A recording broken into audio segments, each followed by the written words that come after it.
content of this channel is for mature audiences. Parental discretion is advised.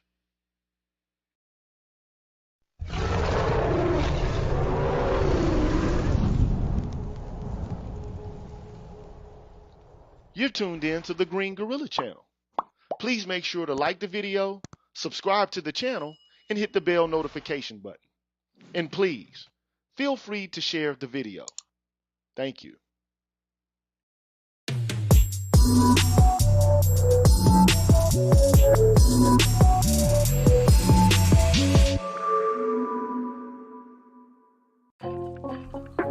Yo, what's good, man? I'm GG. You're tuned in to the Green Gorilla channel. It's the place where black men can express themselves freely, straight up with no chasers.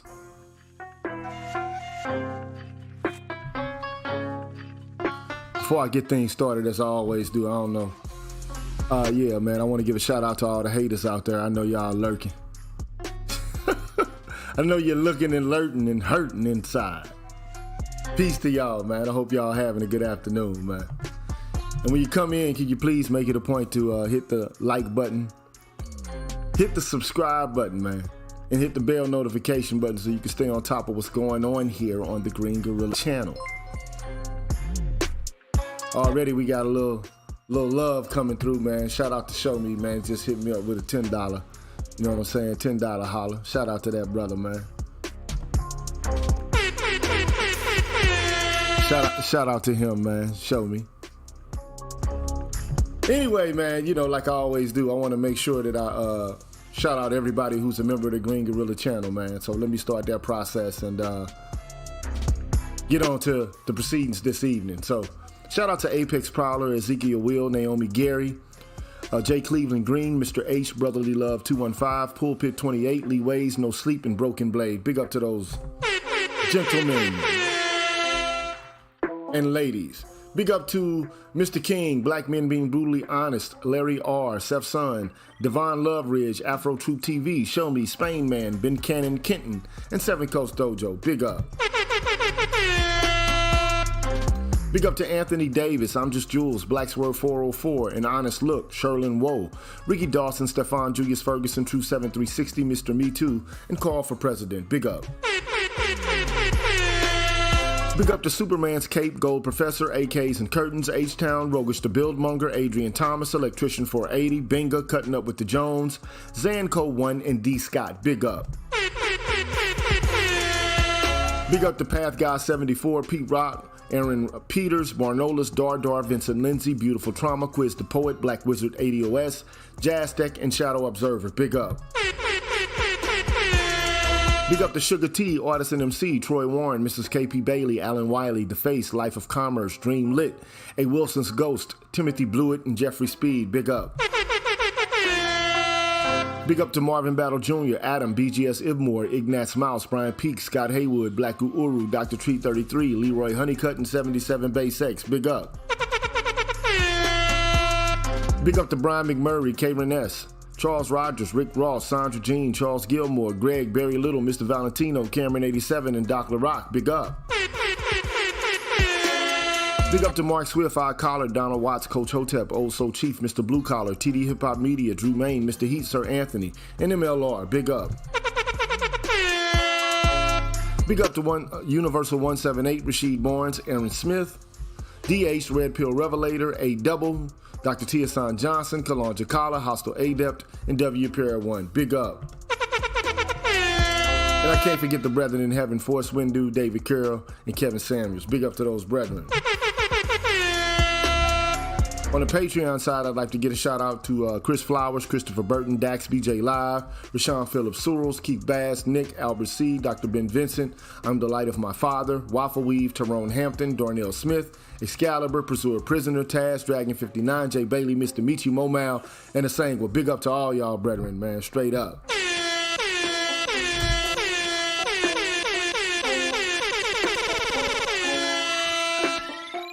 Thank you so much for supporting the Green Gorilla channel. You deserve a round of applause for the cause.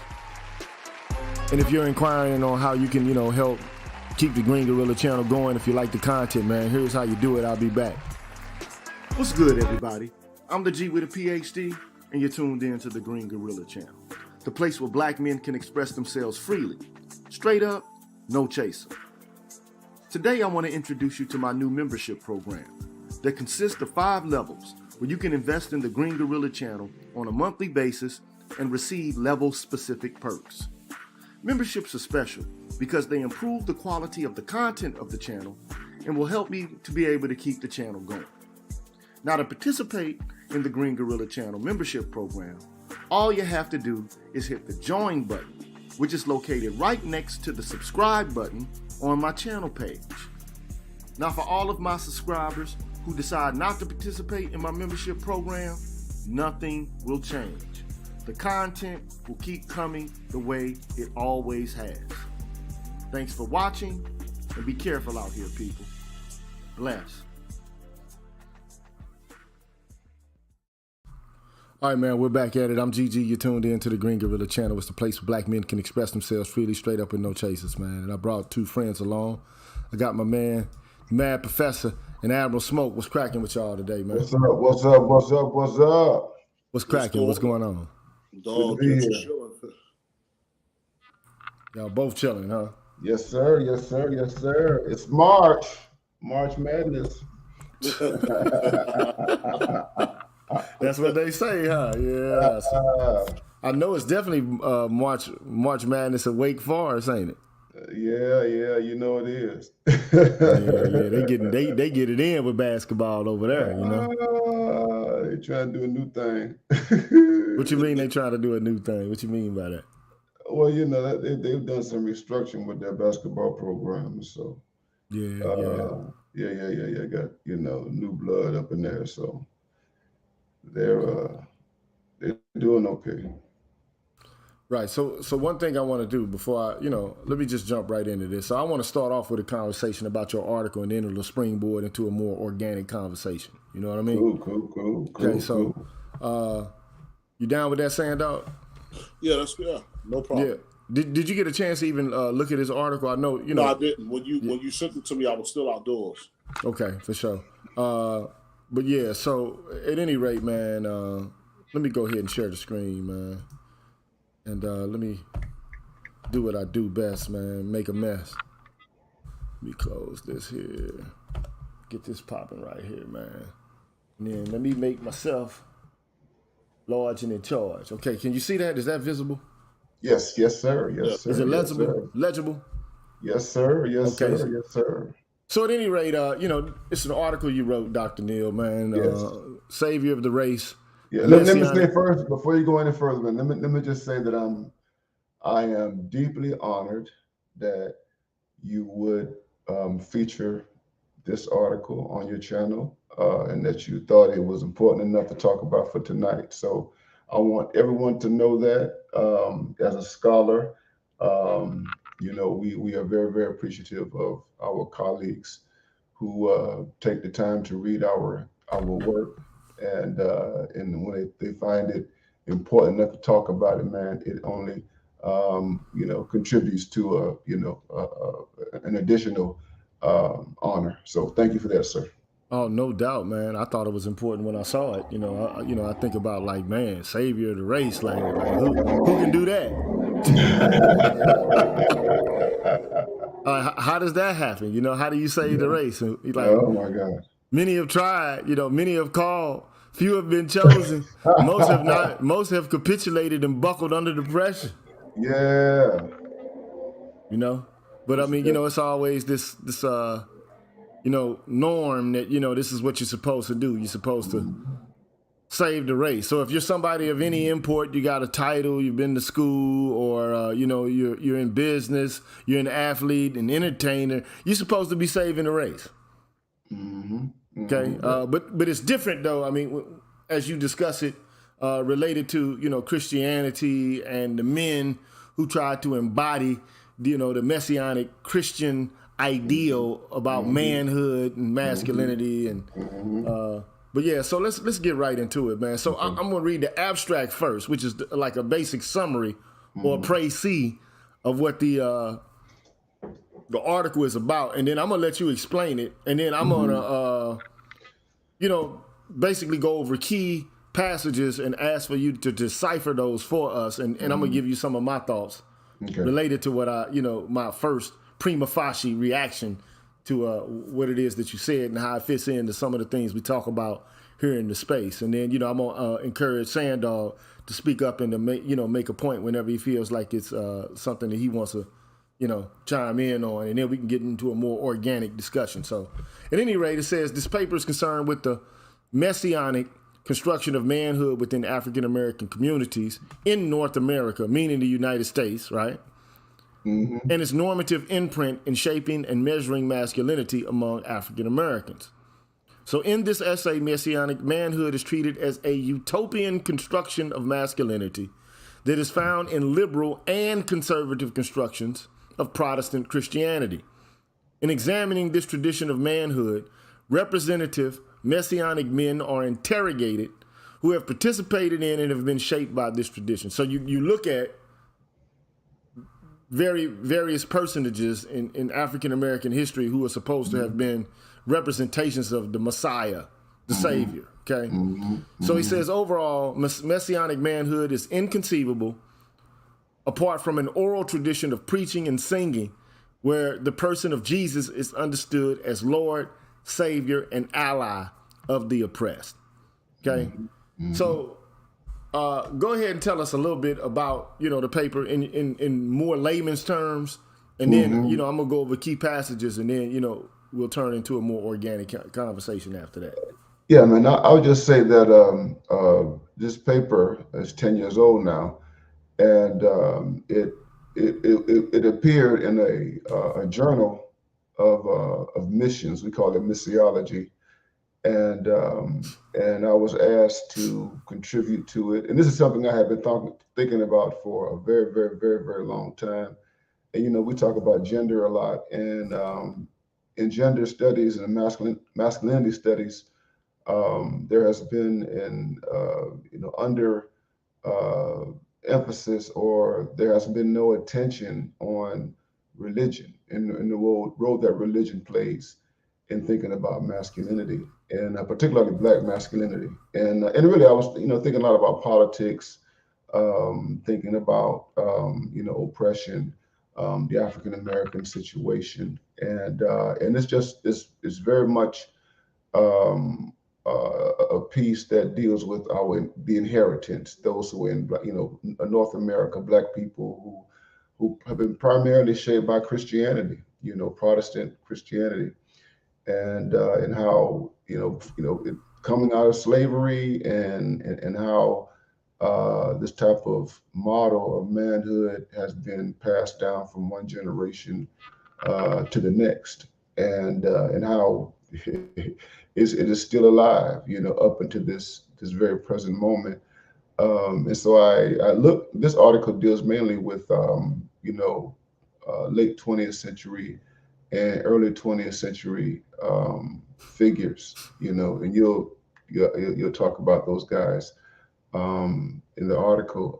But I would say this, in light of our milieu and what we do in the manosphere, much of this is still very much alive, man. So it's all over the place. We saw it most recently with the dust up with Deion Sanders, when Deion Sanders was at Jackson State University, and how Black people responded to him when he decided to leave Jackson State. That's just one example, but that's the thrust of the article. Right. So first quote, man. Let's just dig right into this thing. It says, I just highlighted portions that I thought were important so people could get, a kind of good gloss of what the article is all about. He says, in this essay, I examine the Messianic construction of masculinity and its normative imprint in shaping masculinity among African Americans. Here, I treat Messianic masculinity as a utopian construction of manhood that is found in liberal and conservative constructions of Protestant Christianity. As such, it has been used in constructive and demonic ways as a measure of manhood among African Americans. So, we can see how Messianic manhood can be constructive. Now, first of all, if you don't know, man, the Messiah is just like Christ, okay? There's various Christ figures in history. You got Buddha, you got Jesus, you got Krishna, you got Mithra. There's so many different It's all over the Christ-like place. figures, okay? All over the place, yeah. But what does a Christ do? A Christ is an anointed one that comes along and through some self-sacrificial act or some sort of superlative act saves not just himself, but is an example of to others of how to save humanity, right? Through various acts of self-sacrifice and piety. Okay, so that's what I would take the messianic figure to be, and oftentimes this messianic figure has to offer up his life in order to fulfill, the salvific bargain, or to attain the salvific objective. Okay, so that's when I looked at the keywords. I said, oh, one of the keywords is martyrdom. Martyrdom. Like, damn, I gotta sacrifice my life. You know what I mean? Yeah, man. Think about Nat Turner, man. Nat Turner is a classic example of messianic masculinity. In terms of the insurrections that were taking place, during his era, in that mid 19th century and everything, and in Virginia and all that, and what eventually happened to him, after he organized some people and what have you, and then he was ultimately crucified. And the goal is, and you hear even black men talk about this, like, what are you doing? Why are you not why have you not yet stepped up and saved the race? I mean, do you hear talk like this? You hear conversations like this quite often. I do anyway. All over the place. All over the place. It's like, like, what have you done? Like, what are you doing? And why haven't you saved us? And why isn't the path that you've taken one of a martyrdom kind or a self-sacrificial kind to alleviate our suffering? There you go. You're saying, dog, you got anything you want to weigh in on that? I mean, just as a prima facie first glance look. Pretty much, it's this is something that even the military identifies that comes from PTSD, right? This you could kind of look at the black man's tied to this particular instance to something called suicidal intimations, right? And so suicidal intimations for some people, right, is kind of like the fantasy of they have it, once I kind of sacrifice myself, that they'll somewhat get to witness the benefits of their sacrifice, so to speak, right? It's a flirtation with immortality, right? So it's the idea of, when people see that I give myself selflessly, I will be praised and rewarded for it, or this is my contribution to the development of humanity. So this is so suicidal intimations. It doesn't necessarily mean that you're going to kill yourself, but there's a flirtation with death. There's a flirtation with death and a false sense of immortality. And I would say that also, to some degree, this could lead to, delusions of grandeur, like people who take on this mantle of being a messianic figure, many are called to be messianic, few are chosen, and many who are chosen, it doesn't end up pretty. Yeah, I mean, there are a lot of people who live this out. They have a Messiah complex, and and I don't talk about this in the article, but yeah, it does create this sense of mission, and sometimes people can, go into that place where they become kind of megalomaniacal about it. You know what I mean? And can engage in a kind of, what morph into a kind of psychosis in terms of what their mission is and all that, and it can be abusive, and it has been abusive in history. Yeah. So first things first, I want to give a shout out to Electrician 480. Thank you for the donation, bro. Appreciate that, man. Appreciate it.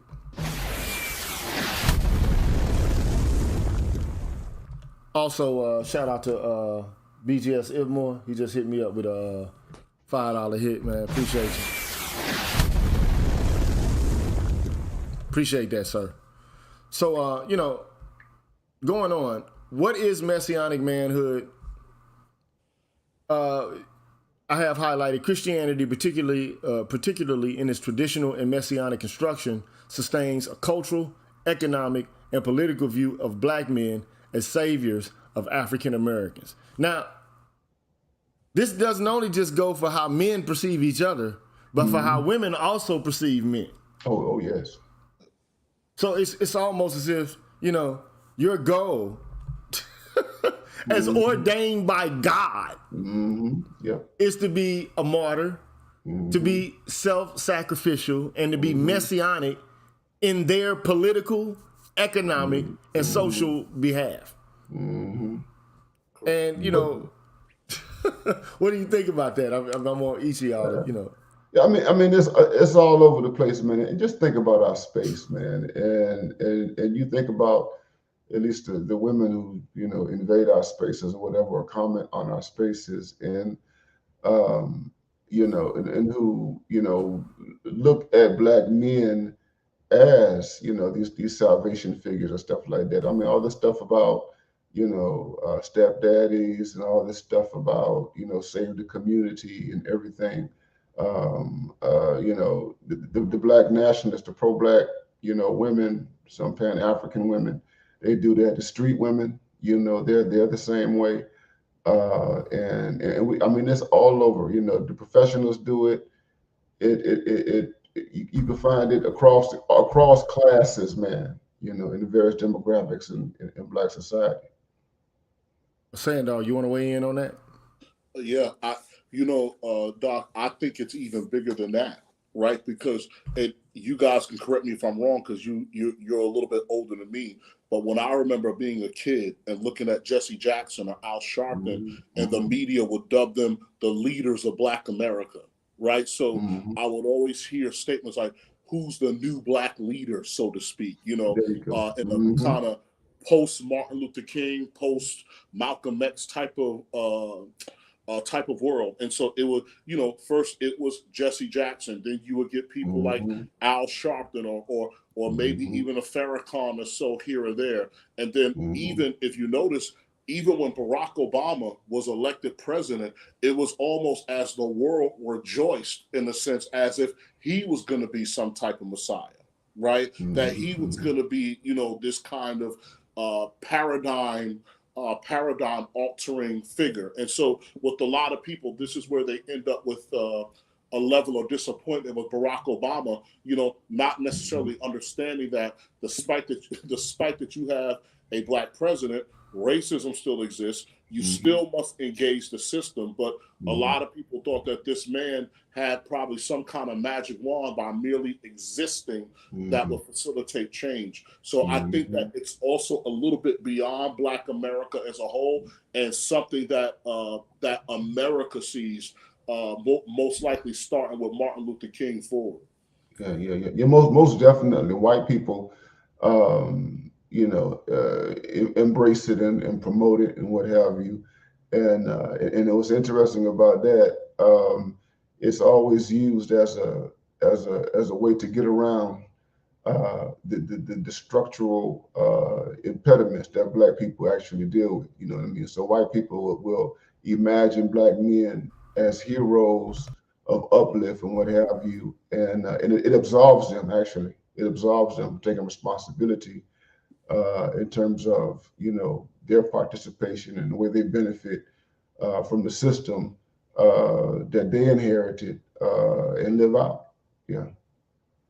And then like I said, also other groups of people. So I would imagine that also this mindset somewhat facilitates the abuse of civil rights, from other groups that exist within the United States, right? Because now, when you have this kind of messianic, all suffering, all loving type figure, right? It's something that, kind of like I was saying before, it now goes beyond the group, but it extends. So like if you look at just recently in the media where you had Asians challenging civil rights, right, for the sake of getting more seats in college, whereas even if you go back to Roe v. Wade, and I remember BGS was saying this in the previous conversation when Roe v. Wade was being challenged, and it was the idea was like, okay, hey, I may feel whatever I feel about abortion, but at the end of the day, it's tied to civil rights, and civil rights laws are things that you don't want to play with, right? It's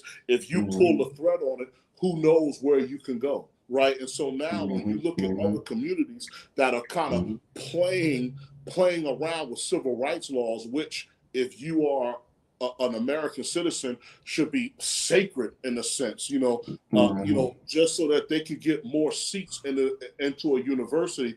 I think that this is a consequence of having this kind of Messiah, all suffering, all loving, open arms for any and everything. Yeah, and to add to that, yeah, go ahead. Yeah, go ahead. And to add to that, what you have with other groups is that they will pile on, they will dump all of their issues, they will piggyback on Black people, Black men, in terms of this paradigm. They will piggyback on this model of sacrifice and suffering. They would hide behind it, dump their stuff on it, and expect Black people to be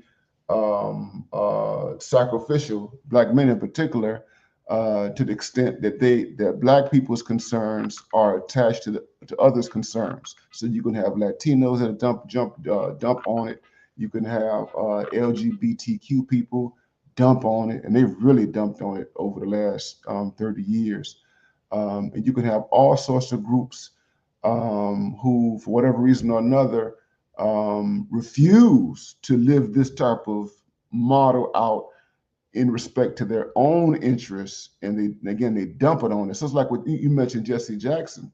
So you remember Jesse Jackson created a whole thing called the Rainbow Coalition when he ran in '84 and '88. And what Jesse Jackson did was, and this is way before, you know, quote unquote intersectionality and all that kind of stuff, and way before the rainbow flag became associated with the LGBTQ population. Jesse created a big tent, you know, and so it's like, okay, we're gonna have Black people, we're gonna get women, we're gonna get Latinos, we're gonna get gays and lesbians. This is interesting. Jesse Jackson was one of the first public figures to support gays and lesbians when he ran for the presidency in '84 and '88, you know, and he was, remember, he was the face, you know, and he was this populist figure when he ran for president during those times, and you know, go run Jesse run. That was the mantra at that particular time, and so that's how it works. Run Jesse run Jesse run. I remember, man. I went, you know, like I was a kid, man. You know, I went to the. He was in the Kiel Auditorium in St. Louis, and you know, like a big, like a opera hall downtown in the city of St. Louis is what the Kiel Opera House is. But anyway, or what it was. I think they changed the name of it now. It's something entirely different. But then you go on to say, overall, Messianic manhood has thrived historically and is represented most emphatically among elite Black men. Okay. And then you say beyond elite Black men, Messianic manhood is inconceivable apart from an oral tradition of preaching and singing and political struggle that links all African American Christians, Protestant and Catholic, in North America. Like, what do you mean by this? Like, why is it that the Black Messiah or the burden of Messianic uplift is something that's most emphatically represented among Black elites? Yeah, because I mean, you know, the reality is that we have looked at elites, particularly Black male elites, through a Messianic lens. So, you know, you look at a high achieving Black male, one who, you know, is able to stand apart from the majority of Black men. And I have examples in the article, which I know you'll get to, what have you, and we look to them to live out this creed because they're seen as, you know, wiser, more enlightened, and you know, in light of the tradition, you know, it began with the preachers. You know what I mean? And, you know, early on, you know, with slavery, it was the slave preacher who had the greatest status among Black people. And then post-slavery, with the development of Black churches and what have you, it was the Black minister, the Black pastor, you know, in the African Methodist Episcopal tradition, founded by Richard Allen and Absalom Jones. And then you had the Baptist tradition. You had the various Black Methodist traditions that emerged. And you also had Catholicism that also rose with Black people. And so because those were the Black church, you know, as a phenomenon, was a very dominant force, and it was male driven, and these guys were in many respects sheltered from the day-to-day grind that, you know, your ordinary working class, we would call them a lower class Black man, dealt with. And they were the most praised, they were the most revered people among Black people. And so Black people you just dump, because of their elite status, it just magnifies this demand that they be martyrs. Yeah, how tragic, man. As far as I'm concerned, that's a tragedy in actuality. Yeah, that's how I perceive it. But, you know, but you go on and talk about who, you know, the most famous representative of Messianic masculinity is, and it is, as Dogg says, it's MLK. But, you know, eventually it will culminate in somebody like, you know, Barack Obama, which you also talk about with Dogg mentioned. But you say King set a benchmark for masculinity in Black America. It raises the stakes for what it means to be a Black man in the United States. Overall, it created an impossible standard by which all Black men are judged. And then I have a note here. If what you say is true, that Messianic manhood requires martyrdom, then it is tragic. Like if every Black man is perceived as someone who must make some sort of self-sacrifice, the extent to which they're willing to die in order to make everybody else's life better, then like where does that leave the average Black guy? Yeah. You know, so that's you know, my first thought about this is like, well, if King is, so we all gotta die. Yeah. Like my goal is to die. Yeah. So that others can have a, you know, like what, a smart screen, I mean a smart smart TV, or you know, they can get better jobs, or you know, they can have a life of conspicuous consumption. Like what is it that I'm supposed to be sacrificing? And then who else is supposed to sacrifice? Like, I mean, are we all supposed to sacrifice, or just only us? And then like elite people, you know, I think about this. I think about people, you know, who, and you mentioned this, you know, at some point later on in this text, you talk about how the elite are really actually like, you know, college educated, members of fraternities, you know, members of, you know, social clubs and organizations that prestige is attached to. Oftentimes these men obtain, you know, postgraduate degrees. And the expectation is that people in these positions are supposed to behave. I've even heard men in this space say this, you know, like our job is to be martyrs and leaders, and to, you know, get people beyond the emotional hangups, to, you know, reconcile their economic situations, you know, to help them in their health and personal development. Like that's the goal and duty of somebody with a graduate degree. And then you have to ask yourself, how many white guys have ever been called upon, predicated upon, you know, their attainment of like a college degree, a graduate degree? How many of them are called upon to be messianic and to be martyrs for anybody? It's not non-existent. But Gigi, I think that's something that would remember. You and I talked about the Second Great Awakening in America, right, and the Protestant movements that will happen across the United States. And so remember, initially when slaves, you know, the slave masters feared Black people learning Christianity because, one, it facilitated literacy, and second, they would get crazy ideas about freedom and all these other things, right? So now, on top of that, if you go later into the Second Great Awakening, because at first the preaching was freedom and that slavery was abhorrent. And then once money got control over theology, what happened? You started telling the slaves, hey, the good life isn't here, it's over there. Right. And so now, if people end up ingesting that, so the idea is that, the idea is that, heaven isn't already here on earth for me to enjoy, it's someplace else, right? And so when you get to, which is kind of like the danger of the whitewashing of Martin Luther King, right? So when you get Martin Luther King giving a speech as if he was Moses on Mount Pisgah, looking at the promised land, saying, that it's over there, right? I've seen the coming of the Lord and everything else. We might not get there. So this whole, so like I said, so this whole idea of that heaven is somewhere else instead of right underneath your feet right now. It's also something.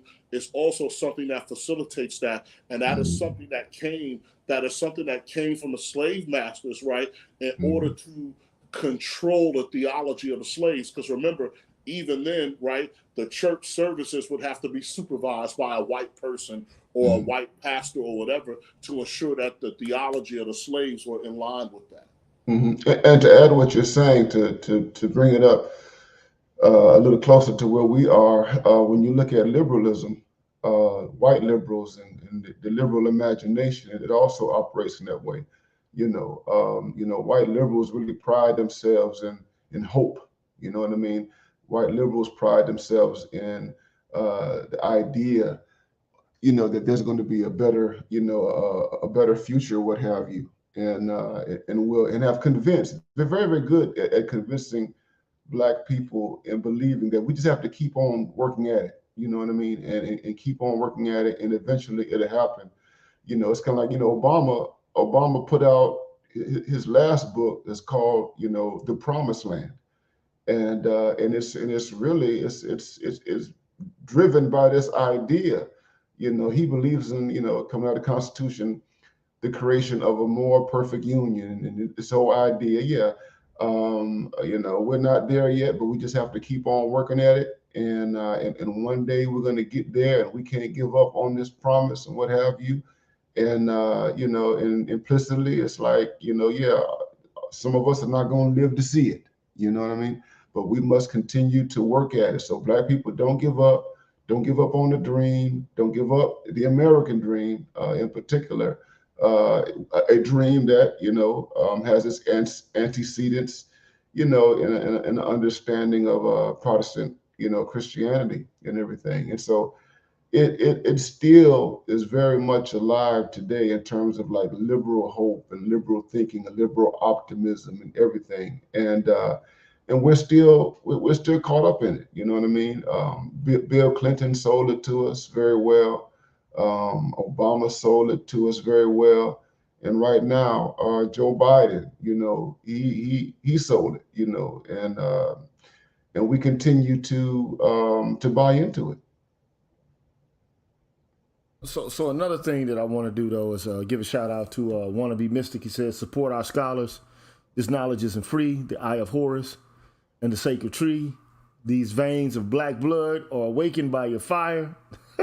This channel sure does inspire. Thank that, brother, man. Appreciate you, man. Thank you, man. Yes, sir. Appreciate you, brother. Appreciate the support, man. And look, today we're not, having a lot of booty chatter. I mean, I know that excites your sensibilities, and, I get into it, because it's something to talk about. It definitely is. But today we're talking about, like, Black men, being required morally and politically to be martyrs, and to, to live a life of self-sacrifice and sanctimoniousness. Like you got to be the perfect guy. You can't be vulgar. You can't be non-respectable. And it almost as if you have to meet a a perfect stereotype. You have to match up to this perfect stereotype about what a good black man actually is, and it's patterned after those elite black men who are tied to the church and to fraternities and social organizations like the Masons and stuff like this. And so one has to ask the question: is this even attainable for the bulk of black men? And is it actually required? In order to, attain the kind of uplift that the black community really actually is in need of. And more than anything else, I would say the black community, on my view, the black community, we need justice, man, not messianic figures. We need fucking justice. Now, one can argue it might take a messianic figure in these days to argue in behalf of justice, but we know what justice requires at this point. Some reparations, man. Some jobs. The enhancement of the infrastructure of urban areas. But white folks, man, you know how they do, bro. I want to go over another quote, and it basically, so Martin Luther King is perceived as the living personification of the messianic ideal. And you say, especially where human and civil rights are concerned. The legacy of Martin Luther King Jr. is celebrated inside and outside of black America. So everybody agrees this is a great black man. Okay, that's a great black man. Okay.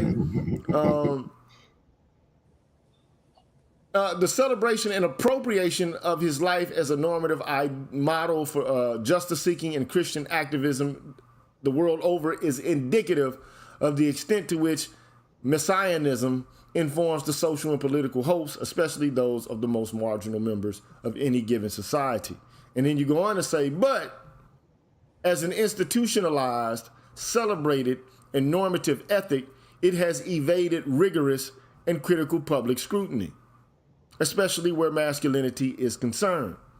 For the most part, because of its connection to ultimate political goals, African Americans have been reluctant to question the normativity of messianic conceptions of manhood.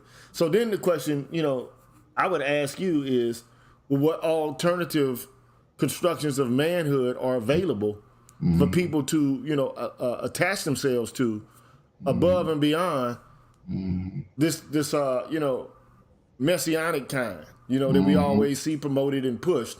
And I mean, even political leaders, we match them to the political leaders of old. Like, King, Malcolm X. Oh, yeah. Nat Turner, even we can even go back to the Civil, War and Reconstruction. Yeah. I'm trying to think of some names, but Marcus Garvey, man. You could talk about Marcus Garvey, man. Marcus Garvey was a messianic figure, man. Yeah, true indeed. And you saw how that ended. We know how that ended. You know what I mean? And we just haven't. We've had a very inflexible imagination when it comes down to alternatives. And I know that we're talking specifically about black men and black masculinity, but in recent years, the model has been, taken over across gender lines. You know what I mean? And so, as some of you guys already know, and I've mentioned this in other places, I'm wrapping up a book right now. I'm doing citations on activists and intellectuals in the American prison. And I do a critique of Black Lives Matter based on the Messianic model, Right. Because they were turned into saviors, you know what I mean? Man. And we saw how that turned out. Boy. Yeah. So this is what I want. I know it's too late for you to even interpolate any of my thoughts into the work that you've already done, because you just finishing shit up. But my thought is, like, as it pertains to white folks. All right. I think of Hegel when I think about this. And I even began to intimate about this on the show that we did the other day with Dr. Thunder, right? And the idea is that for a person like Hegel, who was influenced by Marx, okay, he thought that the state was an institution in which reason, or the Geist, expresses itself and unfolds in human history. Okay, this is what he thought. Okay, so the state is that institution in which reason unfolds and manifests itself, or Geist or spirit manifests itself and unfolds in human history. Right now, he says sometimes reason can manifest itself in individuals. Those would be, tantamount to messianic figures in the Hegelian, ontological or idealistic tradition, right?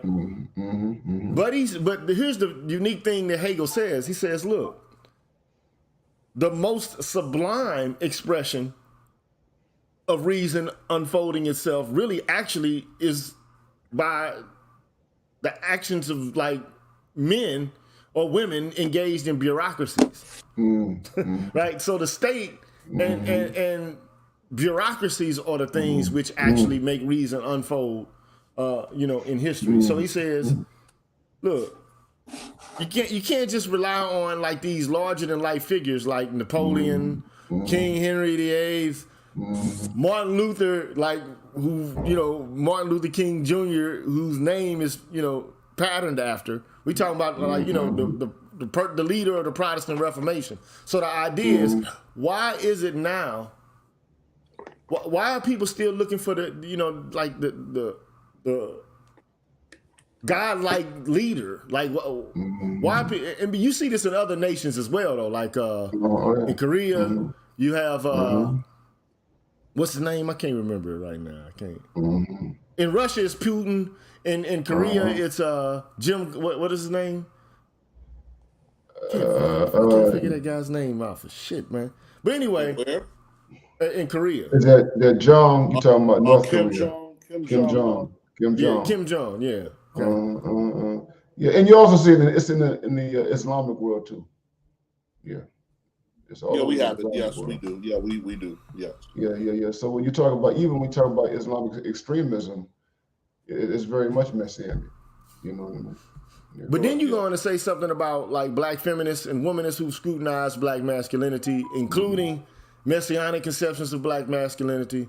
But you say this is merely just a negative critique. There's no real positive alternatives or constructions of black masculinity other than to say we don't want another black messiah because he'll be patriarchal and oppressive and he'll take visibility away from us. So then the question is, who the hell can provide, like, are there any scholars doing work right now that you could allude to or point to that you think that might be offering some alternative construction of manhood that you think is positive and is doable, that's workable, given the context of men? Yeah. And I know you allude to Michael Eric Dyson here. You begin to talk about his work. Yeah. I think the alternatives that have been proposed are not attractive, and coming out of the gender studies, the gender ideology camp, in terms of men, unmanning, because here's the thing, with the feminists and womanists, I mean, they had this big critique of, the ongoing critique of charismatic masculinity. And that charismatic masculinity, is tied to patriarchy. Not only is it tied to patriarchy, but it, what it is tied to it, but it eclipses women, renders them silent and invisible and all of that. And it also erases the work of women. So they will say, like, someone like Martin Luther King Jr., he erased someone like Ella Baker, and then Ella Baker, she's not seen quite in messianic terms. They would talk about her in terms of egalitarianism. And so the alternatives that the progressives have championed have been, that kind of egalitarian model that goes against traditional masculinity. You know what I mean? And so it's a model, of sharing and cooperation and that sort of thing. And the leaderless. That they call it the leaderless model. We need a model that we don't need a leader. We don't need one central figure. We need to do things at a corporate level, and in light of their anxieties about the past, they say, well, and also their anxiety, not only their anxieties about the past, but their need to overcompensate for the past and to kind of get reparations based on women's position in the past. They would say that women need to be the alternative. You know what I mean? Yeah. Or the gays, the queers need to be the alternative. The transgenders need to be the alternative. Because they haven't existed because of their marginality. They can they can offer us something that this traditional model of masculinity does not. But what's interesting, here's the thing: you mentioned Marx early on, Marx and Hegel. When you look at Marx, I mean Marx, he did promote a type of messianic model when it came down to how he saw revolution and how he looked at the lumpen proletariat. You know what I mean? Yeah.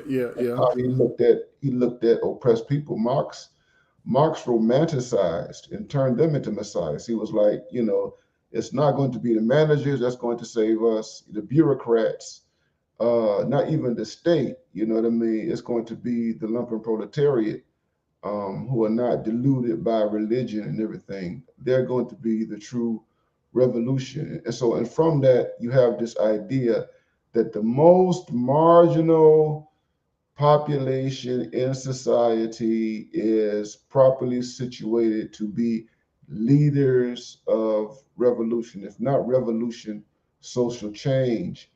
And so what you have is Marx, and I called it when I did my dissertation, I call it the romanticizing of the oppressed.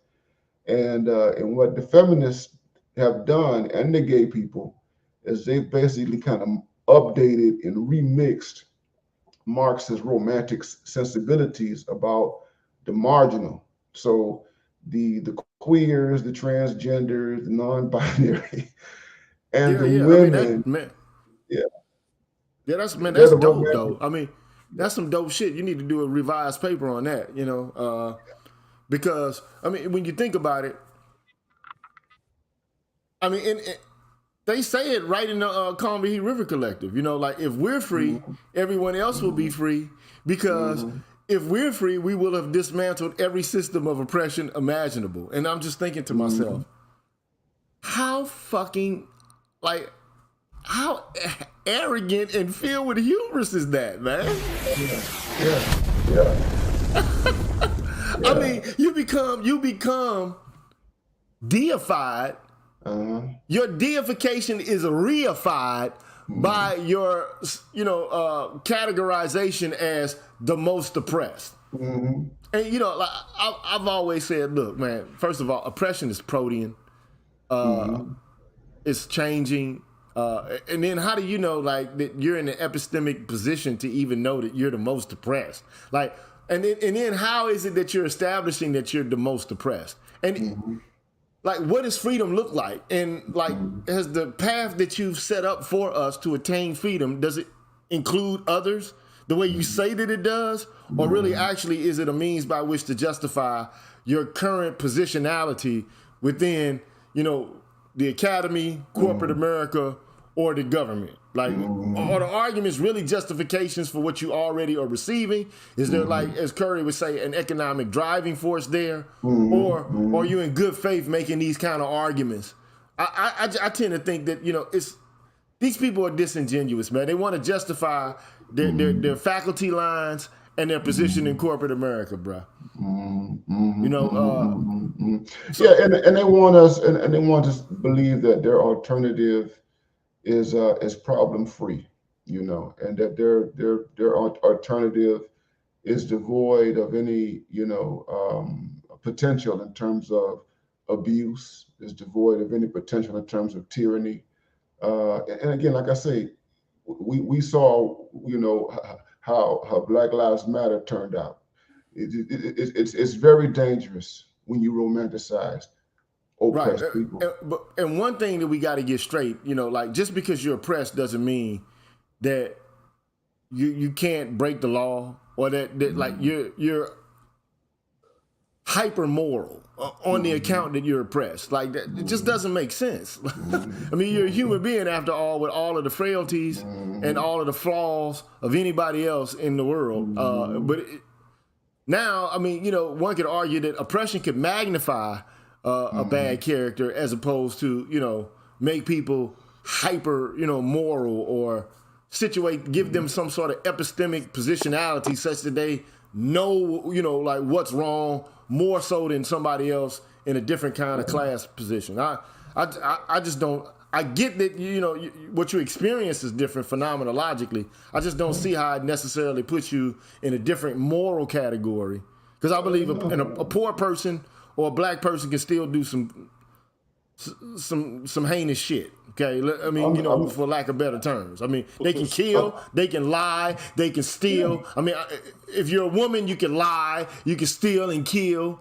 I mean, so I mean, you know, the idea that because I fit into a specific kind of category, and historically this category has been known to be marginalized, depressed in some way, dominated, subjected to violence or exploitation, and all of a sudden, those persons who fit into this, you know, category that you've, you know, delineated, now all of a sudden all of them are just good. They're goodies. They're good people, and everybody else outside of that category is a bad person. To me, that's just, it's asinine. I mean, think about it, we have a whole criminal class that, you know, was birthed out of marginality. You know what I mean? That come from the lumpen pros, you know what I mean? And that itself, you know, tells us in many respects, you know, not to say that there's something wrong with them ontologically, anything like that, but you know, when people pick up guns and they become terrorists, and you know, and they were born in abject poverty, you know what I mean, and they have some idea what they're doing. I mean, it refutes this idea that somehow or another we need to put everything in their hands. For sure. Sandal, you want to say something, because I know you've been kind of quiet for a minute. Yeah, correct. But yeah, because that's the you know, to Doc's point, you know, that's the thing. So when you look at what we're experiencing, GG, remember, it goes back to master morality versus slave morality, right? And if a man is going to be a Superman, he decides what's good for himself based upon his wants and needs.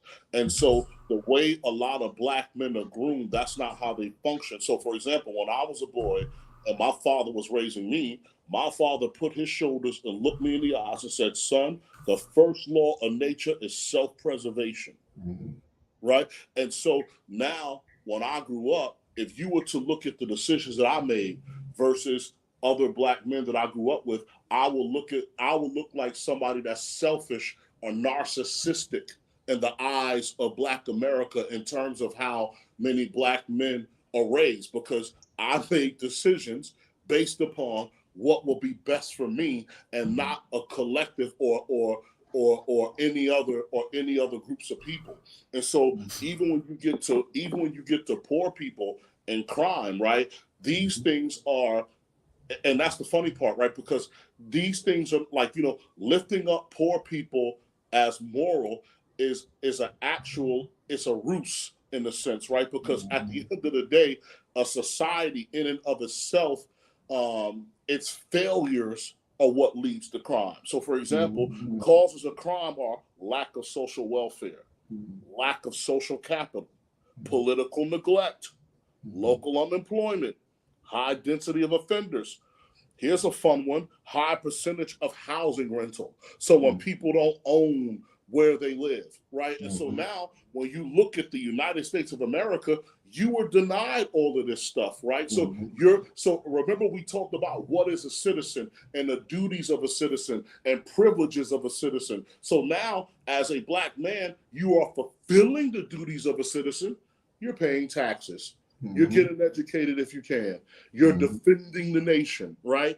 Oh, by the way, the right to vote, which is a duty of a citizen, but strangely enough, you're being denied that. And then all of the other privileges, that comes with it. So part of this whole messianic thing is to get you to accept that, and for you, and the fact that you're being screwed over, that's somehow a badge of honor that will get you rewarded in the afterlife. But for somebody who has a master morality, that type of treatment is unjust, right? And so if you're looking at it from a slave morality, you're going to look at that guy and say, oh, he's thinking privileged, right? And he needs to put down his privilege, right? So for example, if you look at something like January 6th, right? Black people's response was, or black men, if that was us, they would have did this, right? Hey, if something don't go in the other guy's favor, what you get? No taxation without representation, right? You get Dukes of Hazzards that turns into NASCAR, right? So those dudes are like, yo, if the law ain't working for me, fuck it, right? And our response would be, well, if that was me, that wouldn't be the outcome, right? And so you tie all of this in together. Again, as an African-American man, it's a recipe for disaster because you're programmed to believe that your life is expendable and heaven is somewhere else. There you go. One thing that you say, I'm just going over the highlighted portions of the text that you've written, that you have published. It says, you go into this discussion of Michael Eric Dyson's work and his portrayal of Dr. Martin Luther King Jr., how it was perceived as less than, salutary by some persons who called, he went on in the show for an interview, and some people, I think it was Tavis Smiley's show that he was supposed to, have going on, and people called in or people wrote in and sent email messages or whatever, just basically vitriolic messages, putting the work down, being just insulting about either Martin Luther King Jr. himself or the person writing the book who typecast him in a way that is not traditional. Or there was a whole variety of reasons for why people called in to voice their disgruntledness about this book. Yeah, I mean, the book is. I may not get there with you, and I guess he called him. I guess Dyson saw himself humanizing King. And, he talked about, King smoked, King drank, King engaged in infidelity, at least that's the allegations.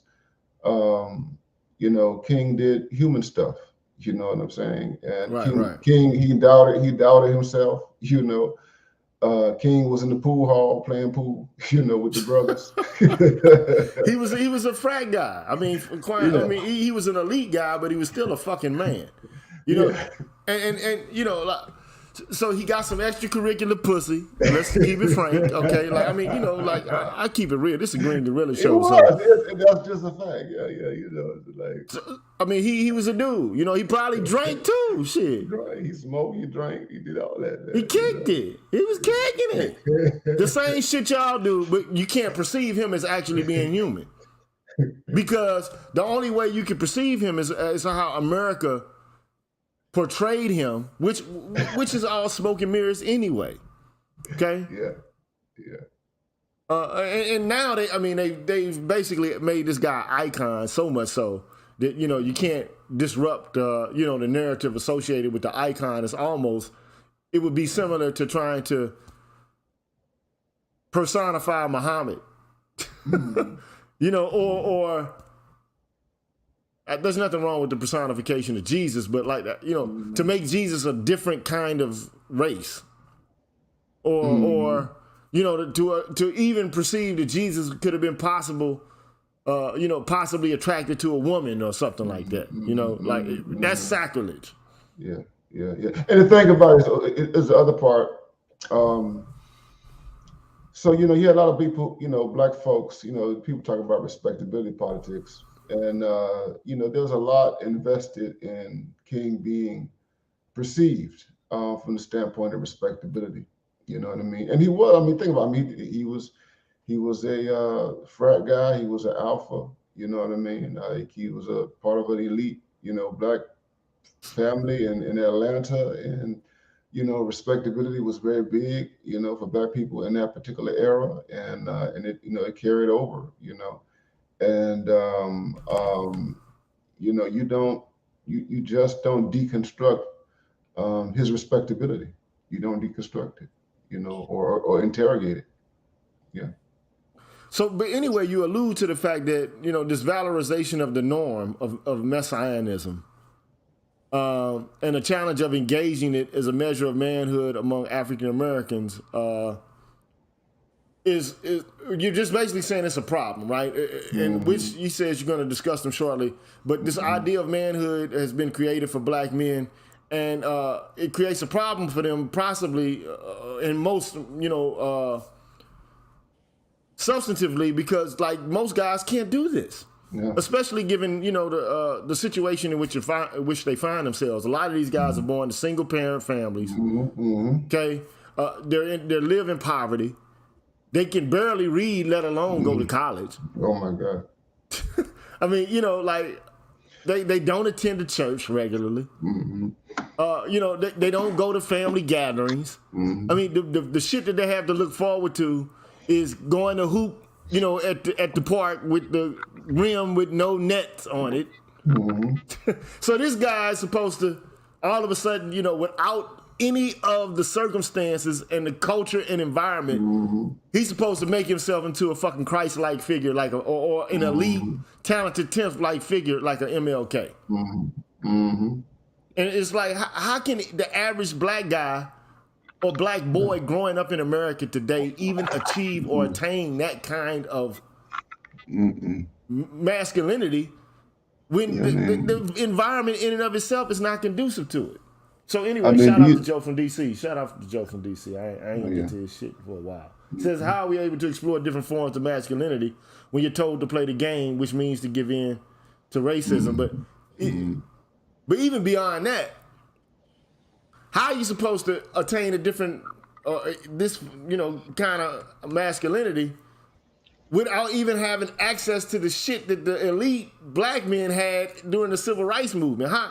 Because in many ways, some can say, yeah, okay, there's a burgeoning black middle class, but also, how do you take a young black guy who doesn't have the resources or the environment or the family circumstances and turn him into like this upright, achieving, moral, black boy or a black man? Yeah. Well, that doesn't happen, right? Without family or institution. And again, it comes with the with what I call the Dove soap washing of Messianic figures. Because remember, even if you go into the Bible itself, when Jesus, peace be upon him, showed up, the Jews rejected him. Why? Because the Messiah is, according to the Jews, the Messiah is supposed to be a king from the Davidic line that kicks ass, right? That gathers all of Israel together, rids everybody of evil, right? The God of Israel is the God of the world. You get the third temple and the new heaven and earth. So, so now, at least from their perspective, you get this God named Jesus, whether they want to acknowledge whether he existed or not, but you get this God named Jesus who, for the most part, looks like, a beggar in a sense. They're like, yo, fam, this is, you're not it. And then even the actual Jesus himself that would come out of the Christian Bible, man, that guy said, I don't come to bring peace, but I come to bring a sword. So, and the Martin Luther King that you get on TV, right? So last February, I don't know what commercials y'all got in America, but you probably got, if you could light a candle for everything he's done. And that's not, so these historical messiahs, in terms of what they actually were and what you get on TV or in movies now, are two different people. But let me just say this. Let me just say that I want to respond to something in the chat, right? So Rael says, how do you get people to attain a view or a concept of masculinity or an ideal of masculinity that kind of matches up with, like a person like MLK? How do you do it? And he's like, well, through rites of passages and things like this. But the problem is, and he said, which people have done for thousands of years. But then you have to ask yourself, in a Western secular society like the one we live in, like, what rites of passages exist?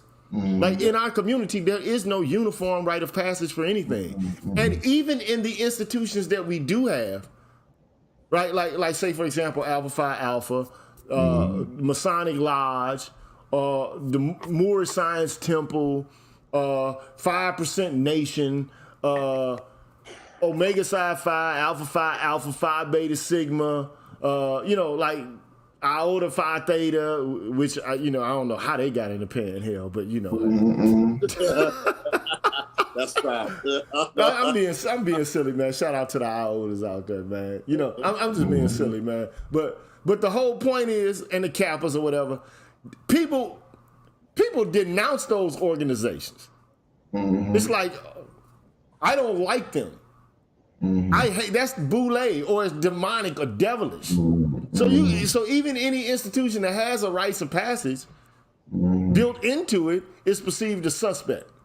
Or even what you can access, right? So remember, you have the UNIA and you have the Fruit of Islam, right? That's on the ground, through the Nation of Islam. So now there are two perspectives to look at this, right? So one, for many African Americans, depending on where they fall, all right, it may challenge your philosophical or religious beliefs.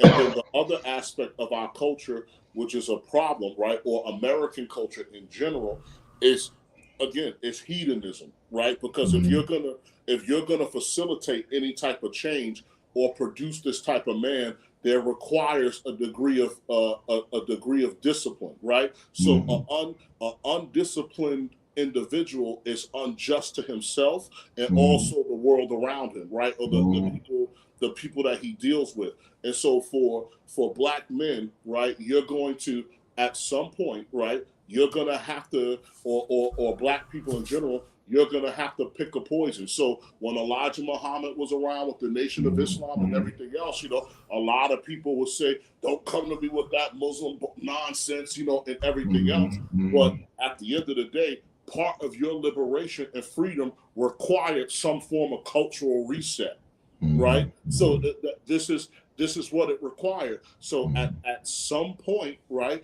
you're going to have to elevate out of your comfort zone, because again, and this is what a Messiah is supposed to be, right? Or even if you want to go into a smaller context of it, right, of being your own Messiah at a micro level, right, you're going to have to push yourself into an uncomfortable circumstance to get out of the one that you're in.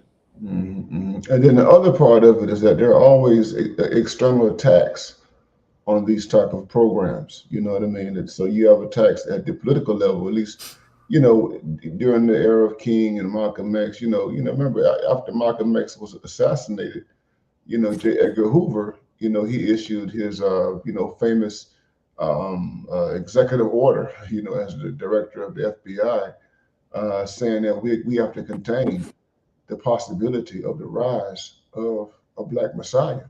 So we need to police. We need to police all Black organizations. Okay, and then beyond that, the feminists began to attack. Those type of efforts, and up to our recent day. So when you think about something like an Obama era, My Brother's Keeper.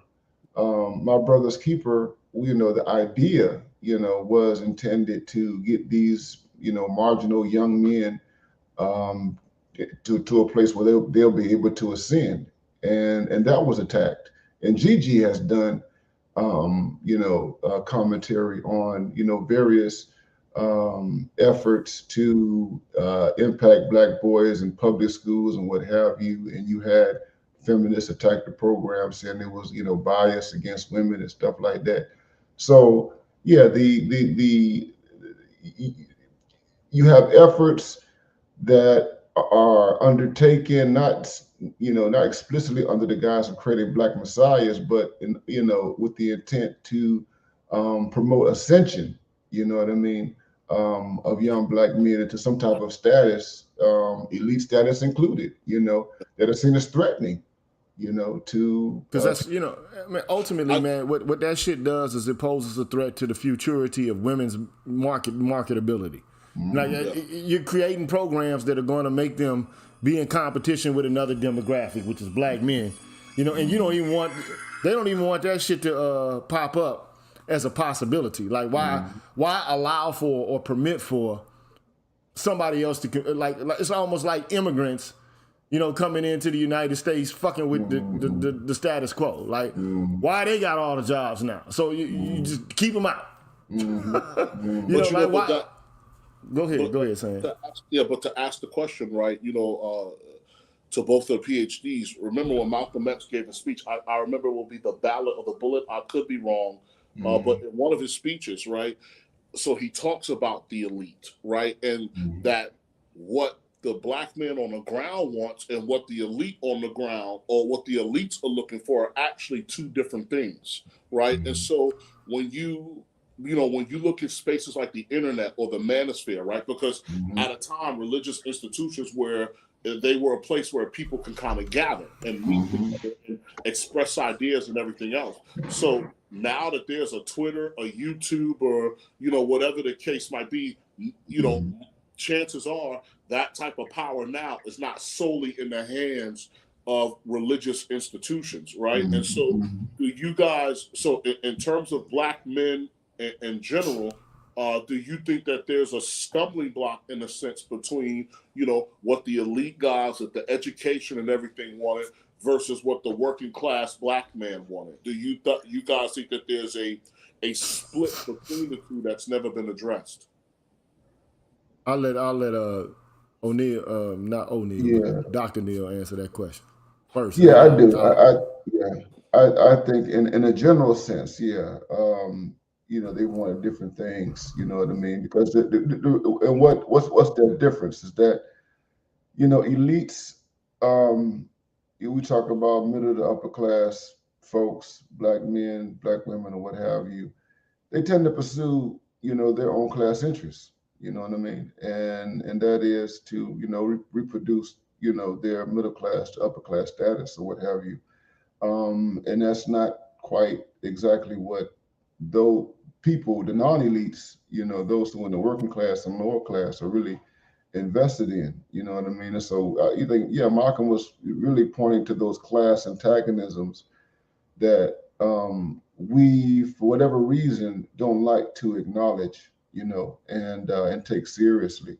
You know, we just presuppose that, you know, that the people at the top are working in the best interest for those at the bottom, you know. And if you really think about it, the differences between black conservatives historically and black liberals have been class differences, you know, and that is that the black conservatives, if you look at black conservatism is really an ordinary kind of approach to the black majority, you know, whereas the black liberals is always, you know, limited to that small group of black people, you know, who are in a, you know, again, middle to upper class, and those tensions, they don't go away. You know, I know Robert Woodson of the Woodson Foundation, and he's he's maybe in his 80s now or what have you. He's been around for a long time, you know, working out of, I believe, Philadelphia, Newark, either Philadelphia or New Jersey, one of the states. I think it's Philadelphia. But always was a critic of civil rights politics because he felt that it never addressed the black working class, you know, that it was always, you know, fixated upon black people who are in the middle class or black people who are on their way into the middle class. Yeah, I kind of agree, you know, but at the end of the day, you know, I think that at least, and I think you hinted at in this work as well, I mean, at least somebody like MLK had the, you know, the good sense to know that the next stage of development is, you know, civil rights for the poor, some sort of economic package. Today's elites, when do you hear them talking about economics and the poor, other than, you know, to talk about police brutality or something and to get some 15 minutes of fame, and then they duck off and then the issue is left largely unaddressed. You know, so, and you also got to think, like, bringing Black Lives Matter back into the equation. Like, here you have a group of, as far as I'm concerned, those were like bourgeois black women, whether they're queer or not, college-educated black women, you know, who don't have any connection to the streets for real. Okay, all of a sudden they swoop in, and then find a means by which to hijack the energy, the political, temperature on what the hell was going on in a variety of cities across America. I can guarantee you, man, like people like Darren Seals were the ones who were setting shit off in St. Louis or Ferguson. Oh yeah. Not people like Colors and whatever the others. I can't even remember those women's names. Garza. Yeah. It was young black kids, you know what I mean? Like kids who smoke blunts and, black kids who drink underage and, who steal cars and shit like that. You can say what it is. Could be wrong. I'm not saying it's, moral, but I'm saying those were the kind of kids who have antagonisms with the police. Like Garza wouldn't have an antagonism, or Colors wouldn't have an antagonism with the police, bro. Of course not. I mean, like, just face it. She gets pulled over. She's got a Valley Girl accent and shit. I mean, for the most part, they're going to be like, okay, ma'am, here's your ticket. They're not going to treat her like them cops did in Memphis did that dude, man. Nope. It's not happening. So, yeah. So, I can say, at least, though, a person like King had the awareness. Like, Uplift was something that they had in terms of, like, a finishing goal, But the people today, it's just like, I want to be represented. I want to be a token. Please tokenize me. And I just don't see how diversity and inclusion today represents anything more than, like, crass tokenism. I don't see it. Whether it be for trans, whether it be for gay people, whether it be for darker colored black women, light-skinned black women, black men, whatever. Like, to me, Obama was tokenism, if you ask me, if you want to be sincere about it. It was an excuse for white America to say, okay, now we did that. We checked that box off. No longer racist. What are you going to do now? So, but I wanted to get to this part, though.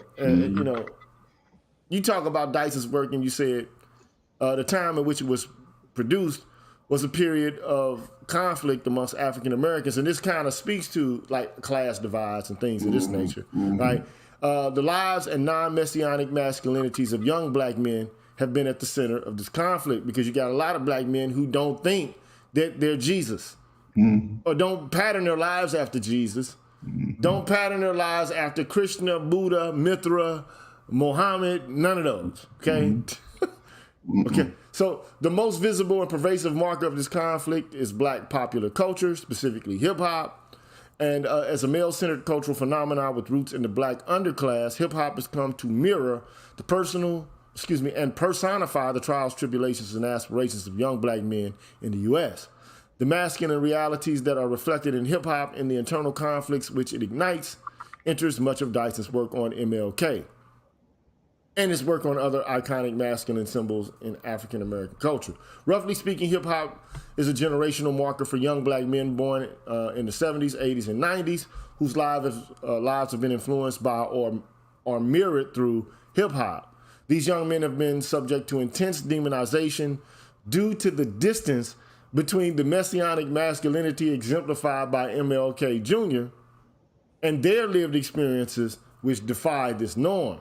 So in other words, you are a pookie if you don't match up to the messianic ideal of what masculinity is supposed to be about, right? So you're a pookie, which I mean, to me I use the term sometimes myself, but it's really a deprecatory, insulting, and a stereotypical term that's anti-black misandric, especially for people who are in the underclass, okay? But I do want to say, just think about this, and this is a quote from Biggie Smalls, which verifies this point that you're making. He says, in Suicidal Thoughts, when I die, fuck it, I want to go to hell, because I'm a piece of shit, it ain't hard to fucking tell. It don't make sense going to heaven with the goodies dressed in white. I like black Timbs and black hoodies. Gotta probably have me on some real strict shit. No sleeping all day, no getting my dick licked. Hanging with the goodies, lounging in paradise. Fuck that shit. I want to tote guns and shoot dice. That's a totally different That's a totally different view.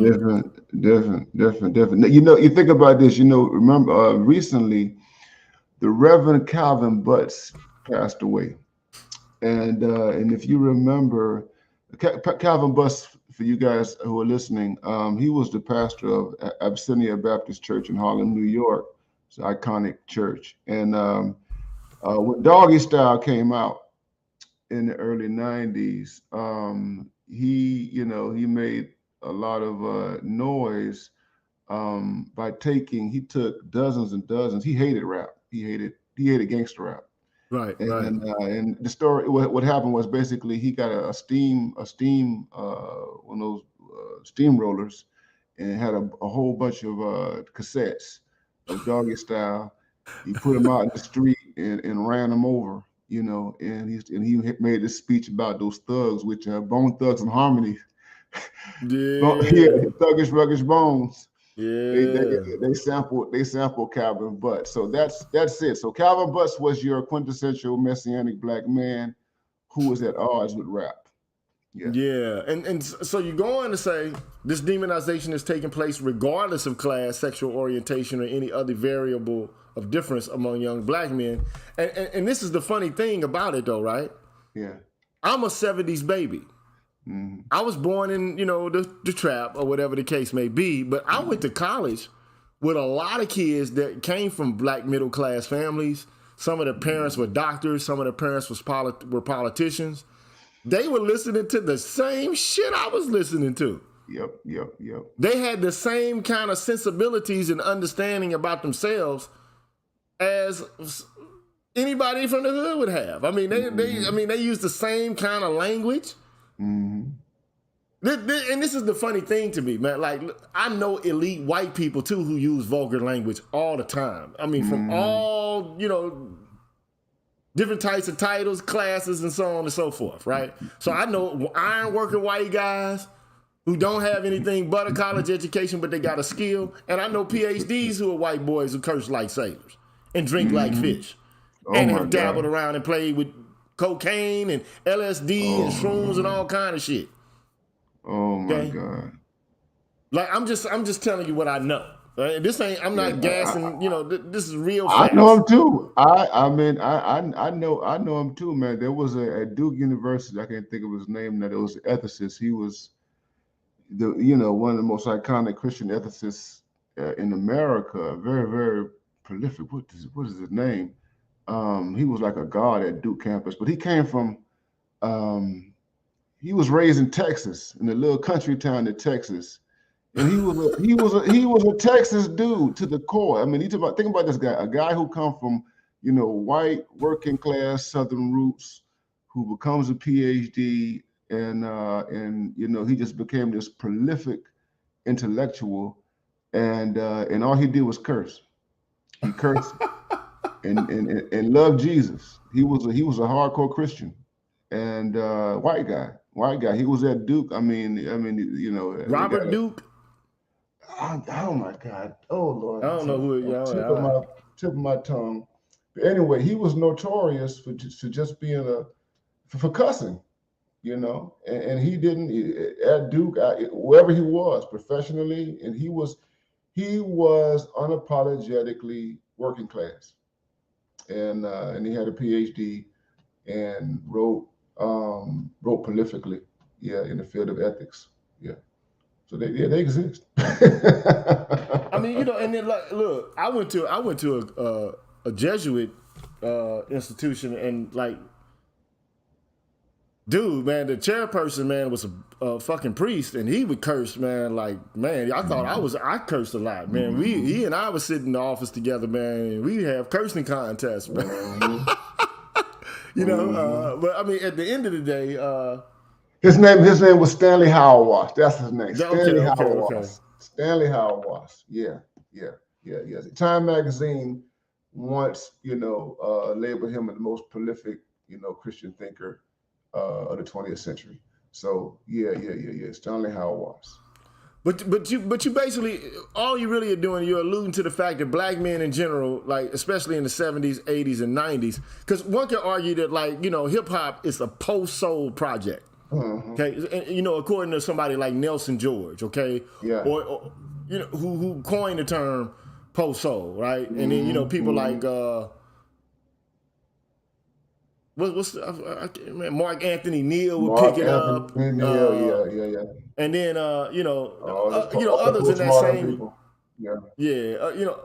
They would start to use the post-soul terms, but like the idea of masculinity for guys in the 70s, 80s, 90s is radically different than that of the Christian messianic ideal. But somehow though, in some way this ideal still lurks. And it's still like a stereotype or a prototype for black men to follow, And what did I say about? I didn't really say much except for wild. But you said Dyson's examination of King disrupted the unexamined heroic lens through which his life has been viewed, because he's a human, right? He humanized King. Yeah. And it also disrupted the demonic lens through which the lives of young men are perceived. Consequently, Dyson's disruptive work was not positively received. Yeah. Let me say this. So one thing, in that book, because Dyson, and he took some real intellectual license with this. I mean, he started comparing Martin Luther King Jr. with Tupac in that book. And, that might be a little extreme. Yeah, he started doing that, and he's talking a little bit about Outkast, because you remember Outkast.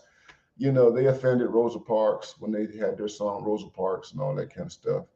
And Rosa Parks wanted to have Outkast canceled and stuff like that. So he takes some stretches of imagination to to try to link Martin Luther King Jr. to the streets, Yeah.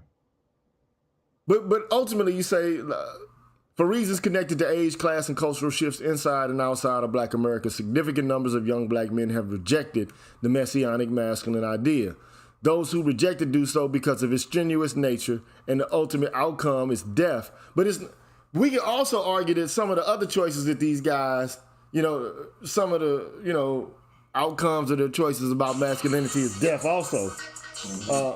But it's not necessarily death based upon self-sacrifice as much as it is death based upon doing whatever you got to do. Like, I'm going to get rich or die trying. It's different than, I'm going to die for you Negroes.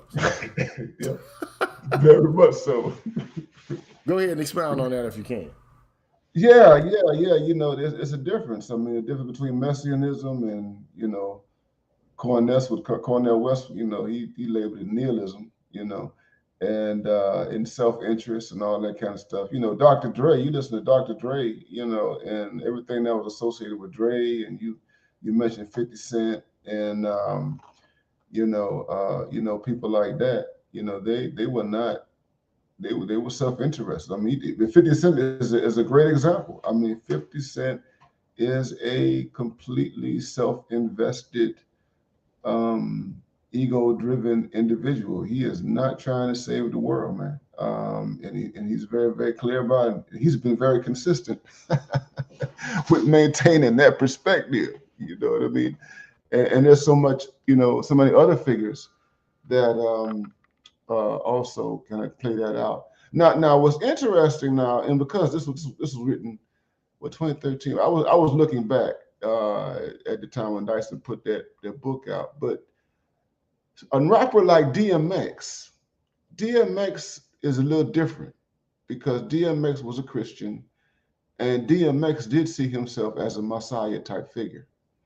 And he really believed that, because DMX talked a lot about suffering, and he really believed that the suffering that was imposed upon him based upon how he was born has some type of divine intentionality, to it. And that, God was working through him to help other people, you know what I mean? But he is only one figure in hip hop that maybe comes close to, at least attempting to, or at least having the messianic sensibility.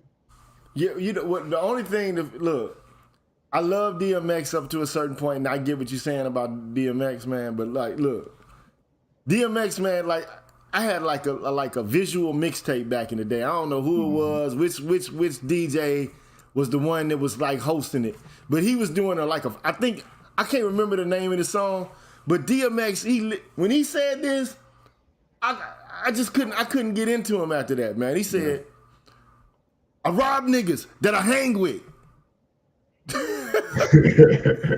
you know that voice. I rob niggas that I hang with. And I said, man, did he just say that shit?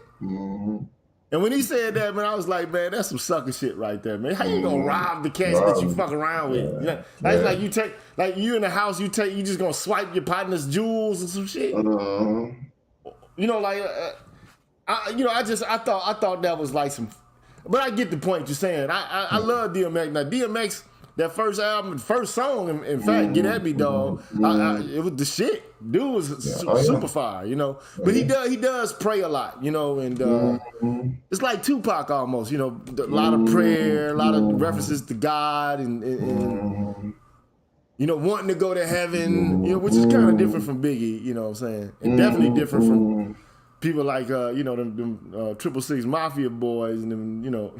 And think about Tupac, and Tupac did have a messianic figure, sensibility, man, because you know he was you know, we all know child of a Panther and stuff like that, and I'm just gonna say it, man, since this is your channel, man, he was trying to save niggas, you know, and and that was, and my theory is that because Tupac could have gone anywhere in life, you know what I mean? But you know, he was in art and rap and all that kind of stuff, and he was trying to save niggas that the society had abandoned, you know what I mean? And I think that I mean, all of that was driven kind of, you know, by a messianic, you know, sensibility, but it was very difficult for him to live that out, you know what I mean? Because he had to deal with real street stuff, you know, and which contradicts all of it. Then he found himself being at war with with other, you know, dudes and stuff, man. Yeah, so you know, it's like those tensions, man. Those you know, like those incommensurable, kind of like self-opposed, dialectically or mutually exclusive contradictions that a lot of people have in their lives, man. Sandog, you still there, dog? Yeah, Sandog, it's late for him. You know what I'm saying? But so at any rate, you say, in a word, many young black men from the hip-hop generation have witnessed the hypocrisy of African Americans, particularly boomer generation black men who failed to live up to messianic standards. Like, why would you say that, man? Like, what's the impetus behind that? Yeah, because again, you had people like Calvin Buss, who was criticizing rap. You had Al Sharpton, who was criticizing rap. You know, much of the criticism came from, you know, a lot of older, you know, and I remember this, you know, men and what have you, who were not living that life. You know what I mean? Those guys in those churches and those organizations, those guys who were Christian and also part of fraternities, you know, and, you know, much of the, you know, a lot of the criticism that was being directed at rap, you know, especially in the 90s and everything, you know, from the older generation, you know, was suspect, you know what I mean? Because, you know, it was just a great deal of, there was a great deal of hypocrisy, you know, and, you know, and it's like, it's kind of like Jay-Z song, Where I'm From, you know, from his second album, you know, where he talked about, you know, he said he stopped praying to God. I forgot what the line goes. He said something about he was praying so much or whatever, he became an atheist or whatever, some shit like that. But there's a church, Cornerstone Baptist Church in Brooklyn, that comes to mind. So Jay-Z is in a part of Brooklyn that is not far from one of the most iconic black churches, Marcy Projects. And it was like during the rap era, the entire, you know, the black church as an enterprise was being indicted. You know what I mean? And even we had this kind of, when I was in working. I was in seminary, and even in graduate school during this time. There was a lot of internal discourse among young, burgeoning theologians and religious thinkers about the lack of engagement that Black churches and Black Christians were having with hip hop. And what you had was basically, it was just critique. It was just critique. Preachers were condemning rap from the pulpit and everything like that. And these were mainly men, you know what I mean? And these guys, the ministers, they were not living it out. I mean, the only person who really, public figure who came really from the boom era, who really came to the defense of rap was Jesse Jackson. Jesse was reluctant to trash rap in public because he understood that for him it was the cry of the oppressed. You know what I mean? And he said we need to understand it and not to demonize it. We don't need to condemn these young men. We need to understand the conditions from which they come. You know what I mean? And and that was it, man. And the preachers. Here's the other thing: the preachers are screwing through their congregations and stuff like that. Yeah, bro. The preachers are caught up in all type of financial scandals. You got motherfuckers dancing on money and shit, man. That's when and you got like preachers' name, like my name is Dollar. Yeah. Like that's like a rapper name, dog. Like, are you insulting people like the intelligence of the clergy members, man? Yeah. Creflo Dollar, man. Like, I mean, I don't know the guy's real name. I just assumed he made that up, man, because it sounded like, I don't know, man. But my whole view about the church is, at one time, the church actually was the embodiment of the Black public sphere. But then after the civil rights movement, it just all changed, man. That it's lost its power through too many scandals. You got Black preachers who are, like I said, like you just said, really, actually, they're charlatans. They're enjoying the spoils of sex and money pilfered from their congregations, man. It's a mockery of its former self. And then also, like, you got mega churches in like major urban cities like Houston and Atlanta. Yeah. Like, how the fuck do you even know who the members of your flock are in these humongous mega churches, man?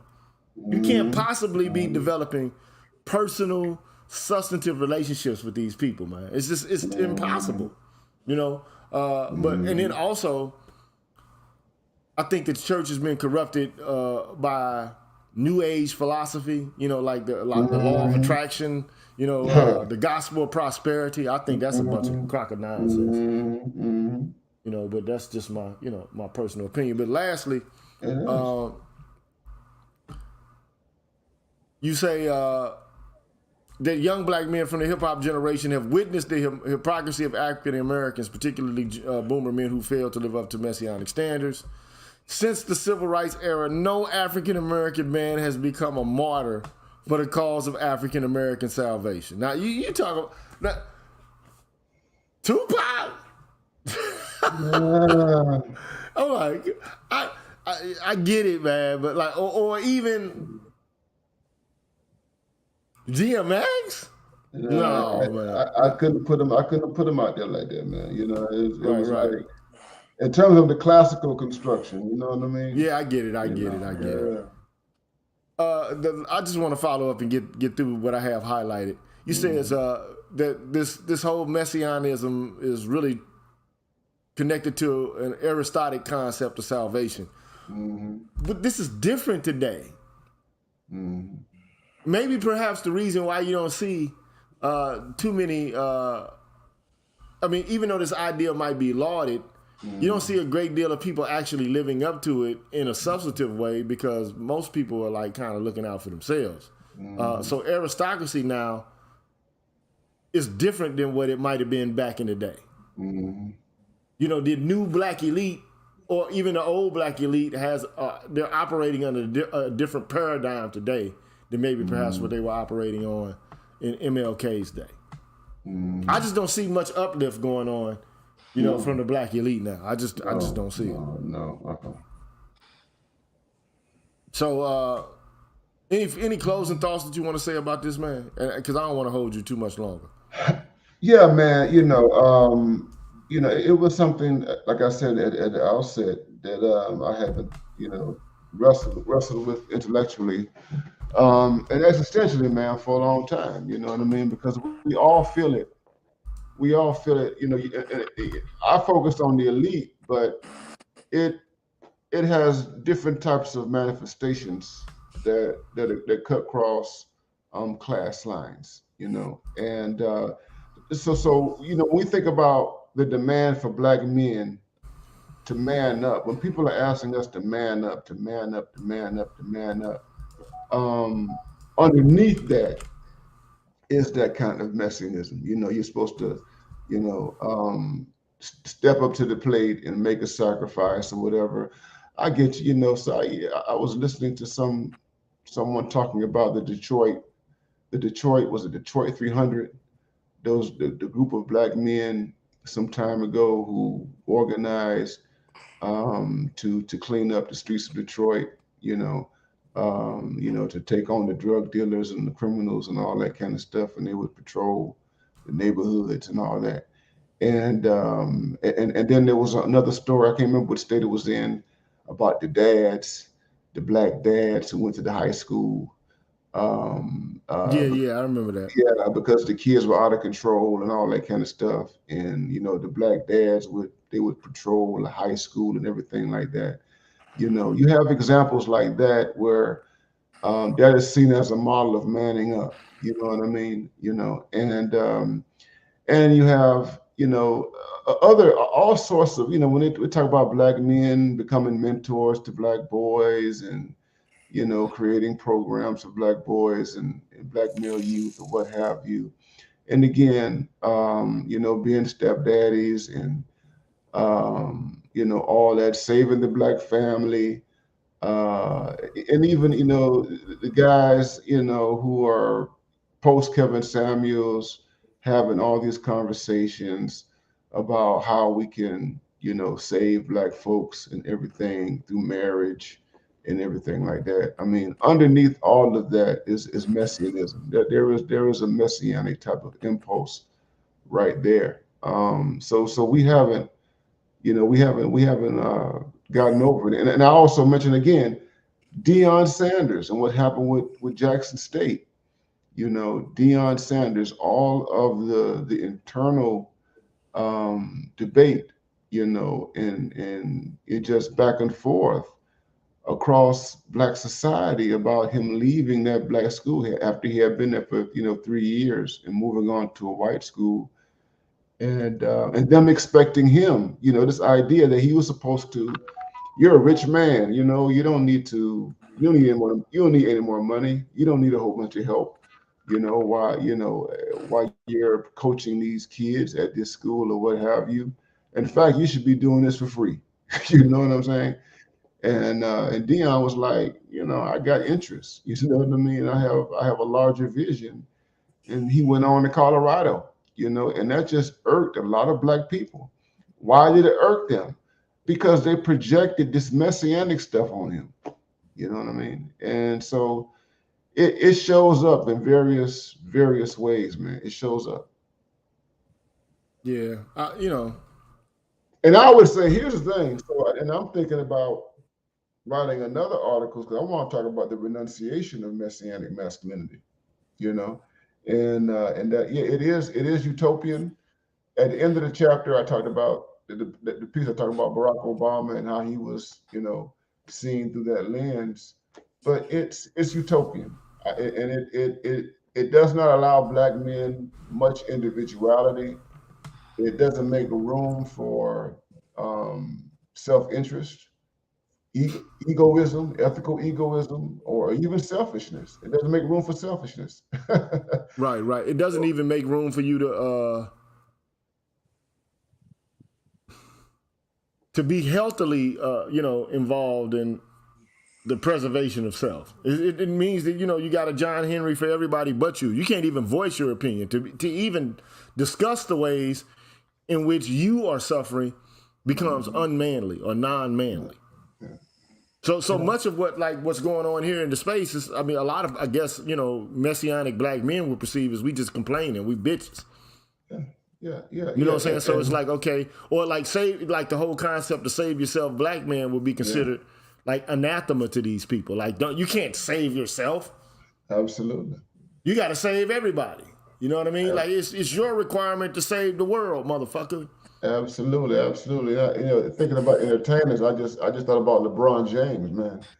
You think about LeBron James and his whole career, and the stances he's taken over the years on various issues, and he created a school and all this kind of stuff.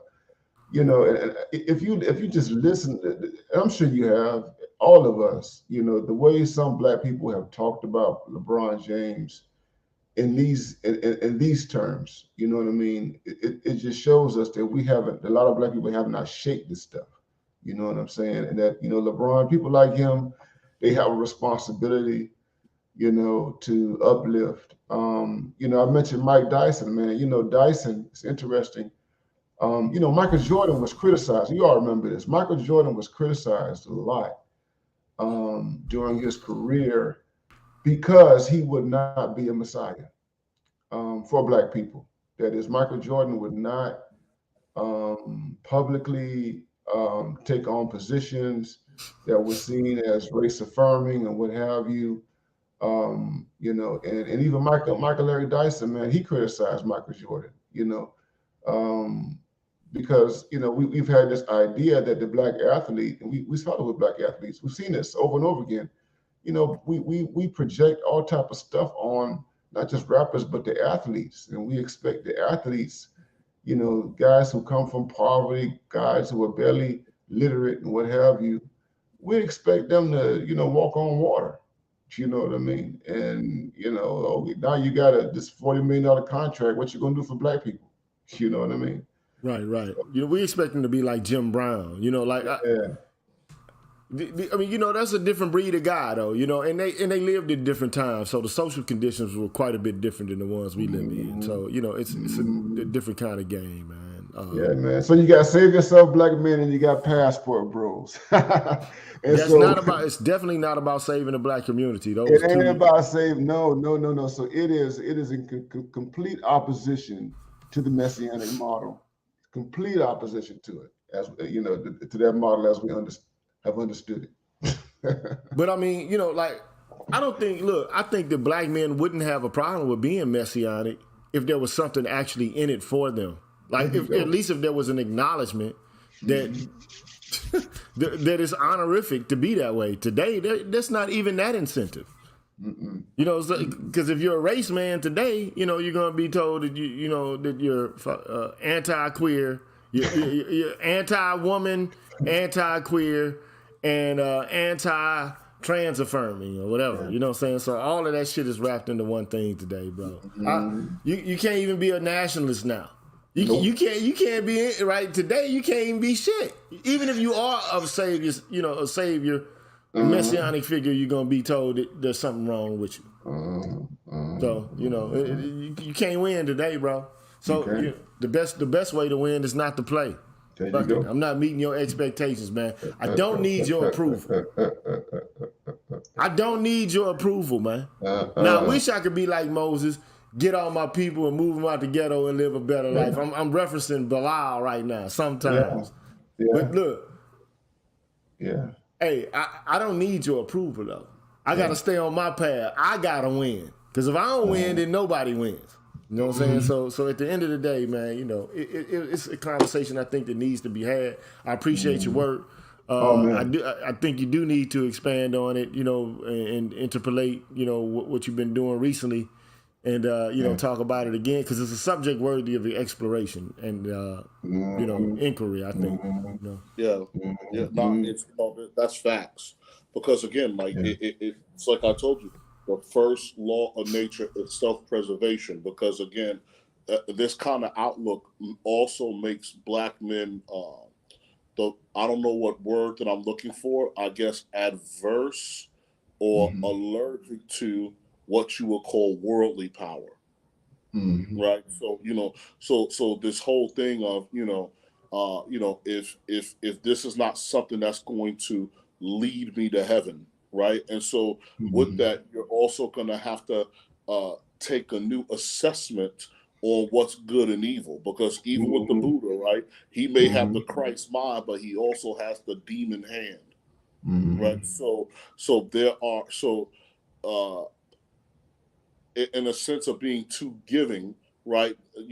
There's also some kind of pathology there where black men have been unjust to themselves and the idea that they're doing better, that they're doing better for others. So, like, Mhm. even for me, like the first time I was able to give my father money as a Mhm. man, I had to threaten him, right? Mhm. And I told my father, I said, this money is for you. I don't care what you're doing, right? I don't care. Just spend it any way that you want to spend it, right? Don't Mhm. don't get don't give it to anybody. Don't let so and so call you in need, or all this stuff and everything else. Because my father, for a long time in his life, was not accustomed for doing anything for himself or Mhm. putting himself first, despite Mhm.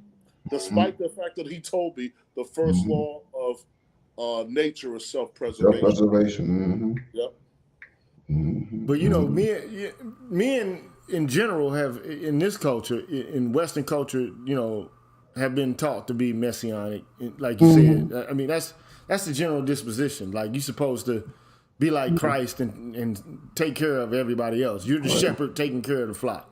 You know what I'm Mhm. saying? That's the way you're supposed to be perceived, right? Mhm. So, you're supposed to be the protector of women and children and all Mhm. of the infirm. And, you're supposed to be a knight in shining armor. That's who you're supposed to be.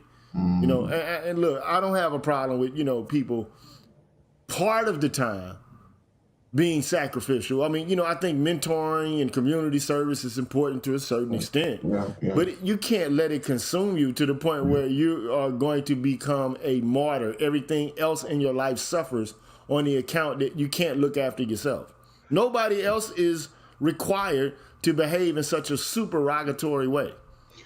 Let me tell you, man. I saw when I was teaching at HBCU, man. It's a young black guy, very smart guy. He was one of my students who suffered a nervous breakdown.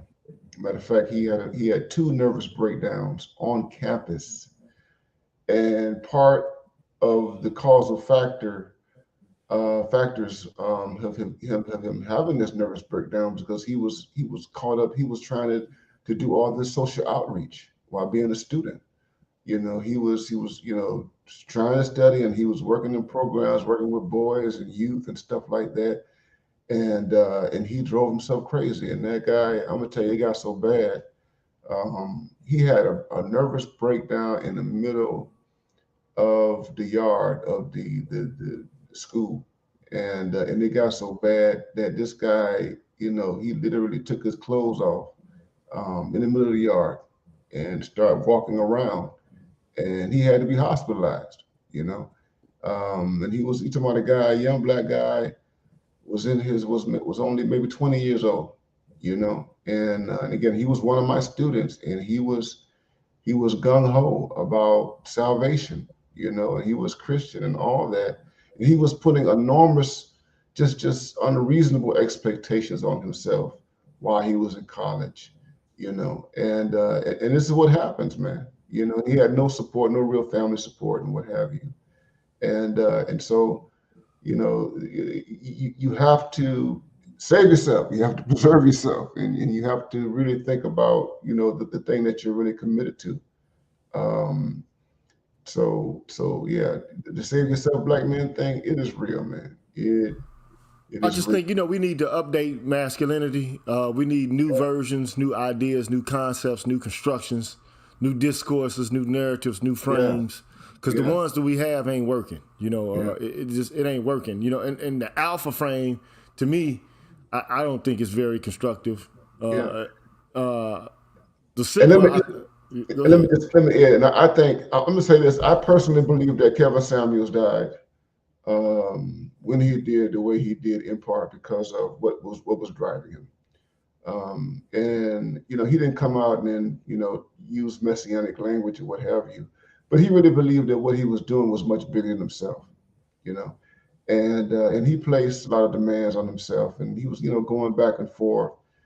He was really concerned about, repairing the Black family and helping Black people and stuff like that, while at the same time getting rich, But I do think that the demands that he placed on himself, the strenuous demands, and even so much so, going back and forth, 3 times a week, talking to Black women, trying to reorient them or what have you, which is emotionally exhausting, and just defeating. I think that contributed to his own demise. You know what I mean? Men get heart attacks, men have strokes, all sorts of things. Especially 50 plus year old men, man. Like social media in and of itself is stressful. Just, like constantly talking about these kind of issues and, reflecting on, the injustices and the cultural problems that the Black folks have. Man, this shit is exhausting. It is what it is, but he thought that giving women game about what they really wanted, which they really wanted relationships with powerful and, men who were actually doing what was necessary to have their own shit together, right? So they were like, look, lady, you got to put something in the pot. You just can't receive something for nothing. And then you already come with a whole bunch of entanglements and baggage and luggage. Why don't you just fuck with the nigga you was fucking with? What makes you so special? But then, the only thing people saw was, what's your dress size? How much do you weigh? And how do you rank yourself? That's the only thing people paid attention throughout all the shit he said. You know what I'm saying? But to me, it should be a crash course in how superficial women in America are, Black as well as any other damn group of people, man. Yeah. Absolutely. They superficial as fuck. Yeah. And they want they feel like, can you imagine, man, like a guy who's got like maybe 8 or 9 kids but no job, and he demands to, I ain't got no job right now, but you got to put me on, shorty. Yeah. You know what I'm saying? They made a song about that, No Scrubs. You trying to give me, you ain't got no bread. I even saw like this. I saw a clip from DeRay Davis, my girl, man, named Stacey Static. She had like a clip of him, and he was just like, men are orientated to be sacrificial anyway. Where, if you're around me, you can keep your own money. As long as you're with me, you ain't got to spend nothing. Keep your money, stack your bundles. But I don't understand why men have this mindset. Like where this shit comes from. I don't know either. You ain't got to do nothing. You ain't got to put in nothing. All you got to do is just be around me, shaking that ass. Yeah. And you have to bust your rump to get that money and if you have status, to maintain the status. You know what I'm saying? This guy has a question. He says, "What's the end of SYSBM? I understand having children with other African women, but having children with non-Black women doesn't seem like it'd save anyone." And look, let me just, I'm gonna keep it a buck, right? This question comes up, right? And I might seem like a sellout, but I have not in the past I haven't even fucked a white woman. You understand what I'm saying? So it really can't be said of me personally, but I can tell you, man, dealing with the fucked up bullshit that Negroes got to deal with, fucking with Black women, dog, it's a lot, bro. Yeah. It's some smart Negroes, man, that just duck and dodge that shit. That means, like, look, saving myself, really for real, is kind of like, look, I'm curving this culture. I'm not paying the Black tax. Yeah. I'm curving that shit. Because basically you got to deal with a bunch of attitude. In all likelihood, you're dealing with somebody that already got kids, that already believe that they're the prize, that, sassy and saucy, and a whole bunch of other shit. So saving yourself is basically like, look, I don't want to deal with that. That's not something I'd rather fuck with Becky or, like the Nigerian or the fucking Eritrean but saving yourself is like, look, put it this way. Did white men, by having sex with black women, not save themselves or something like? Did they destroy themselves on that account? I don't think they did. I mean, I think they. I don't perceive them as having done that by fucking black women or Latino women or whatever the hell else they do.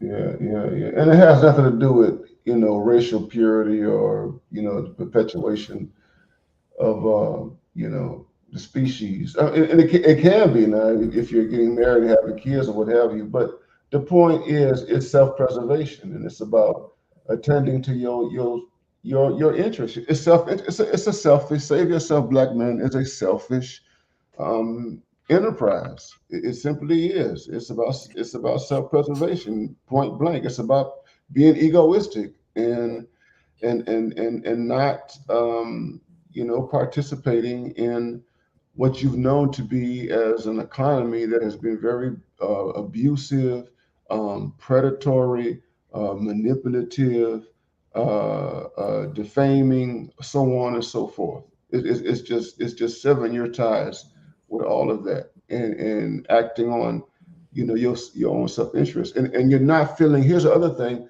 So you don't feel no obligation. You don't feel. So many of us Afro-American men, you call it ADOS or FB or whatever you want to call us, if you live long enough, we've been conditioned or acculturated to believe that we have some obligation to this group of women. We have a cultural and biological obligation to them, and that's why SBM says no, you don't. Yeah, so I mean, so at the end of the day, it means taking time out to do something special for yourself, man. Fuck this shit. Like, if saving the black race required, like I remember that one statement by one of these preachers was like, "Look at all these good black sisters in here with kids, these single mothers.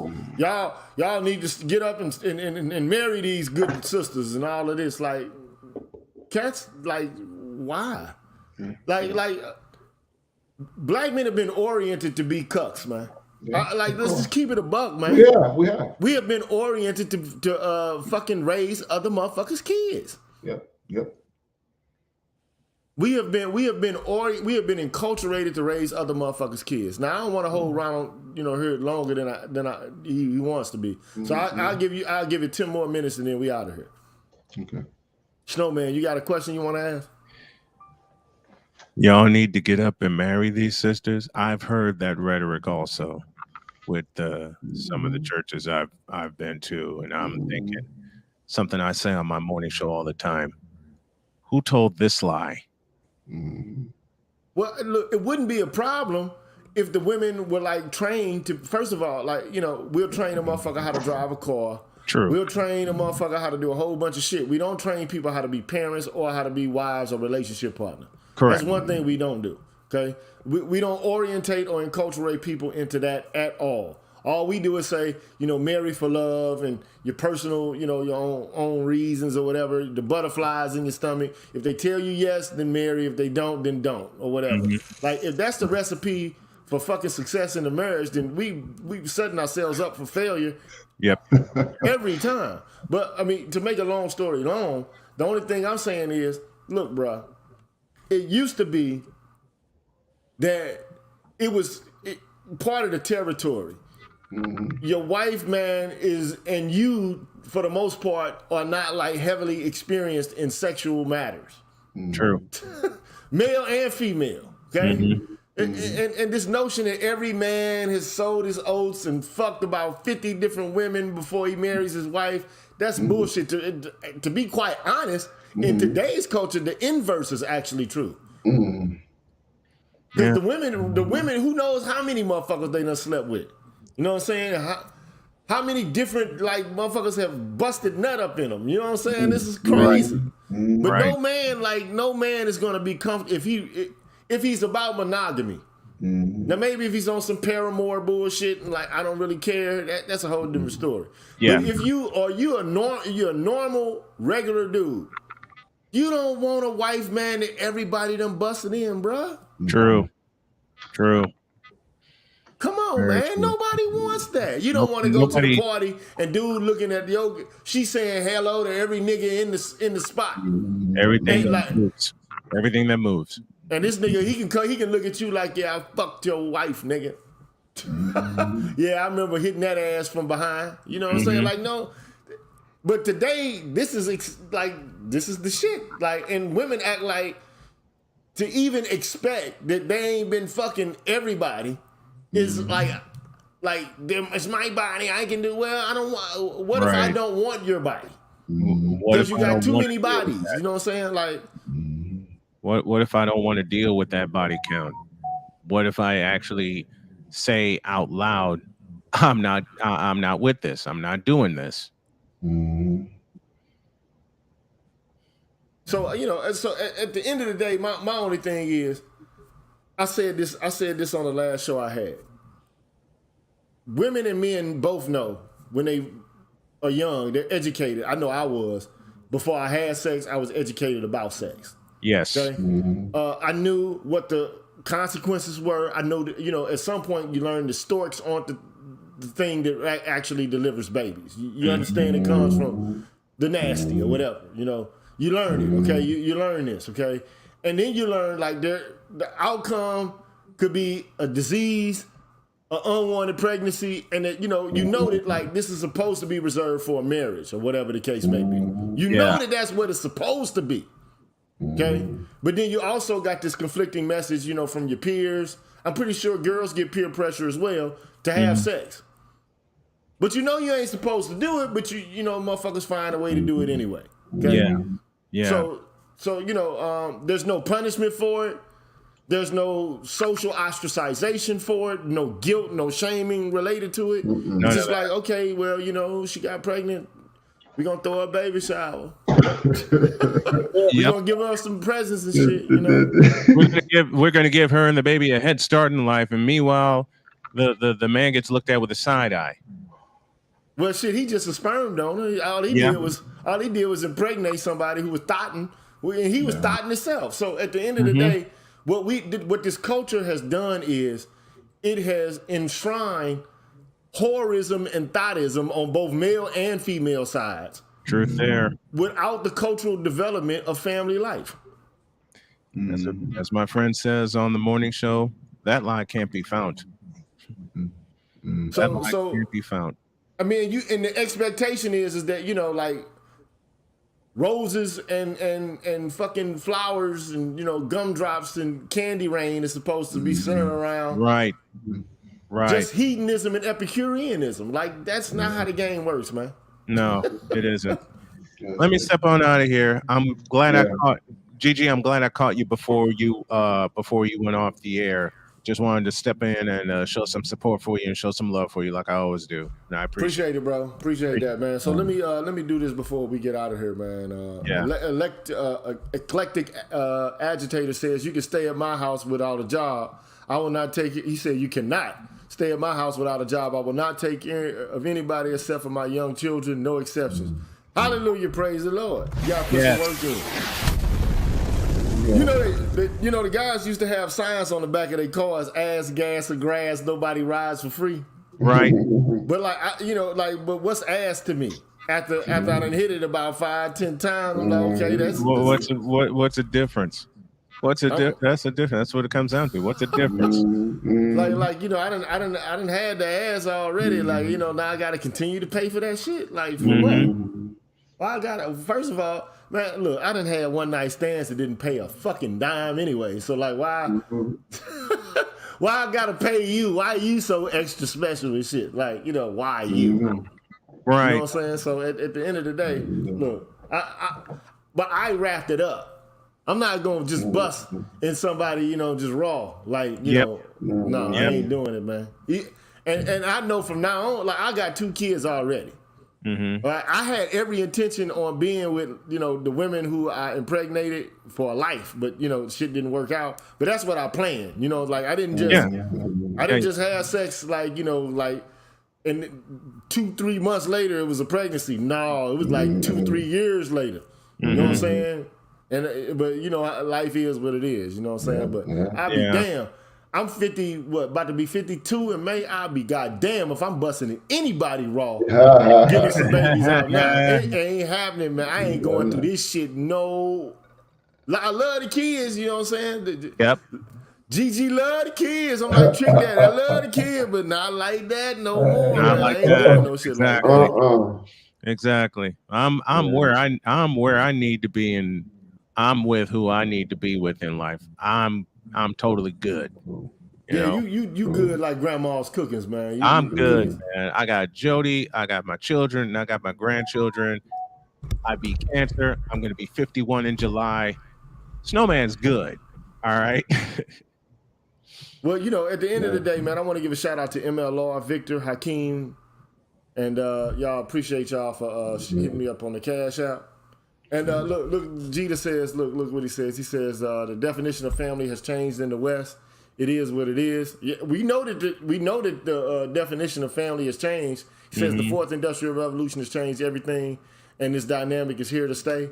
Yep. But but also what's here to stay is the enemy and the dysfunction and the pathology associated with people just being like post haste as it pertains to reproduction. Like if you think reproduction is one of the most important things people will do, but unfortunately they don't plan it out. Right. And if you're gonna reproduce without planning it, and it's all just based on like a hookup or a feeling like a vibe for like shacking up for like a few months or something like that, you're gonna continue to get the poor outcomes you have. And then that really actually plays, it's like playing with children's lives. It's subjecting them to more stress than necessary. Yeah. And setting your own children at a disadvantage. It's setting them up. It's setting them up for failure before their life even begins. So my whole thing is we can say what we want to say, but we already know what the outcomes of all of this single parent family, new family shit. It doesn't work, bro. Especially it might have worked. Well, it definitely wouldn't work in a small clan type environment because guys is like, okay, they're not going for that shit. Right. But in a major metroplex, like a large urban center where people don't necessarily know everybody, people can like avoid and duck and dodge, seeing other people, anonymity exists and things of this nature. So people, they feel more at liberty because of their anonymity in order to do shit that they know they shouldn't be doing. But like at the end of the day, man, if you give women incentives, you give them presents and shit, and you give them benefits for having kids, you asking them to have kids by themselves. It just is what it is, man. So I would just want to ask my people, man, Ron and Sandog, y'all got any finishing thoughts? I'm gonna cover this up. No, man, it's been good, man. Again, thank you for honoring the mad professor with doing this exegesis of my article, man. It's again, man, I count it a pleasure and a joy to be able to talk about my work. So thank you, and I appreciate you. Thank you, Dogg, for being a part of this. And I'm checking out, guys. So you all take care. All right, man. Be good, brother. Right. Be good. Dogg, any closing words, man? Yeah, man. I mean, shout out to the doctor for that article, man. It was fire. These are things that need to be discussed, right? Because again, black men have never had forums where we can talk to each other, right, regardless of class, and exchange ideas. Identify problems. Share solutions. If we have them. And so I think that this would be the next step or the next evolution, in regards to civil rights, is this space in and of itself, right? Especially since, many of us see that black men have been pushed out of the political sphere in a sense, in the United States. So, I mean, it's like I said, shout out to the doctor, shout out to this space, shout out to this channel, you know what I'm saying? And congratulations and long live the snowman. Thank you. Thank you very much. We hope you ain't, like snowman or Jeezy type snowman, you know what I mean? Listen, this chocolate doesn't melt in the immortal words of my wife. All right. Hey, but I appreciate the shout out. I really, really do. I appreciate you so much for that. Hey, look here, man. Y'all be good. But I'm gonna tell you, man. Today, well, actually, last night, I learned how to make how to fry chicken. Like, that's so fucking dope, nigga. Like, I've been on like a food gasm all day long, man, eating this shit. Well, there you go. I bet you won't deep fry a turkey. Well, you know what? Beat you to it. You know what, man? Beat you to. I'm trying to. Well, the fried chicken that I did wasn't cooked in a whole bunch of grease. Okay, what I did was I made Cajun chicken pasta, right? There you go. And so, you know, a little bit of grease is in it, man. But that shit, boy, I'm talking about. But nothing over the top with grease. No. You know, like I didn't just fry it in grease, like it just sat and like, you know, like deep fried. No, I ain't fried like that. No, but it was something, man. I'm talking about this shit so fire, boy. That you know that what they call the white sauce, man. You know what I'm saying? I forget what they even call that shit now, man. Alfredo, man. Yeah. The whipping cream. Alfredo. Cream cheese, some butter, garlic. You know what I'm saying? Whatever season to get that shit fire, boy. Fire. So I'm ready. I got the shit on the stove right now on low heat. Been on there for about 30 minutes, so I'm ready to get down. Yeah, man. Yeah. Well, thanks again for letting me up, even for only a few minutes. I appreciate you, and I appreciate your channel. I am a subscriber, and I appreciate the guys that come on with you. For sure, man. I'll holler at y'all later, man. Thank you, Till brother. the next time we have a conversation, y'all be good, man. Yep. You know what I'm saying? So shout out to all of y'all, man. You too, holler at GG. you on the next one. Yep. Peace. Holler at y'all. Hold on. Hold on. Don't go nowhere right quick. Hold on. Why is it taking me so long to even do this?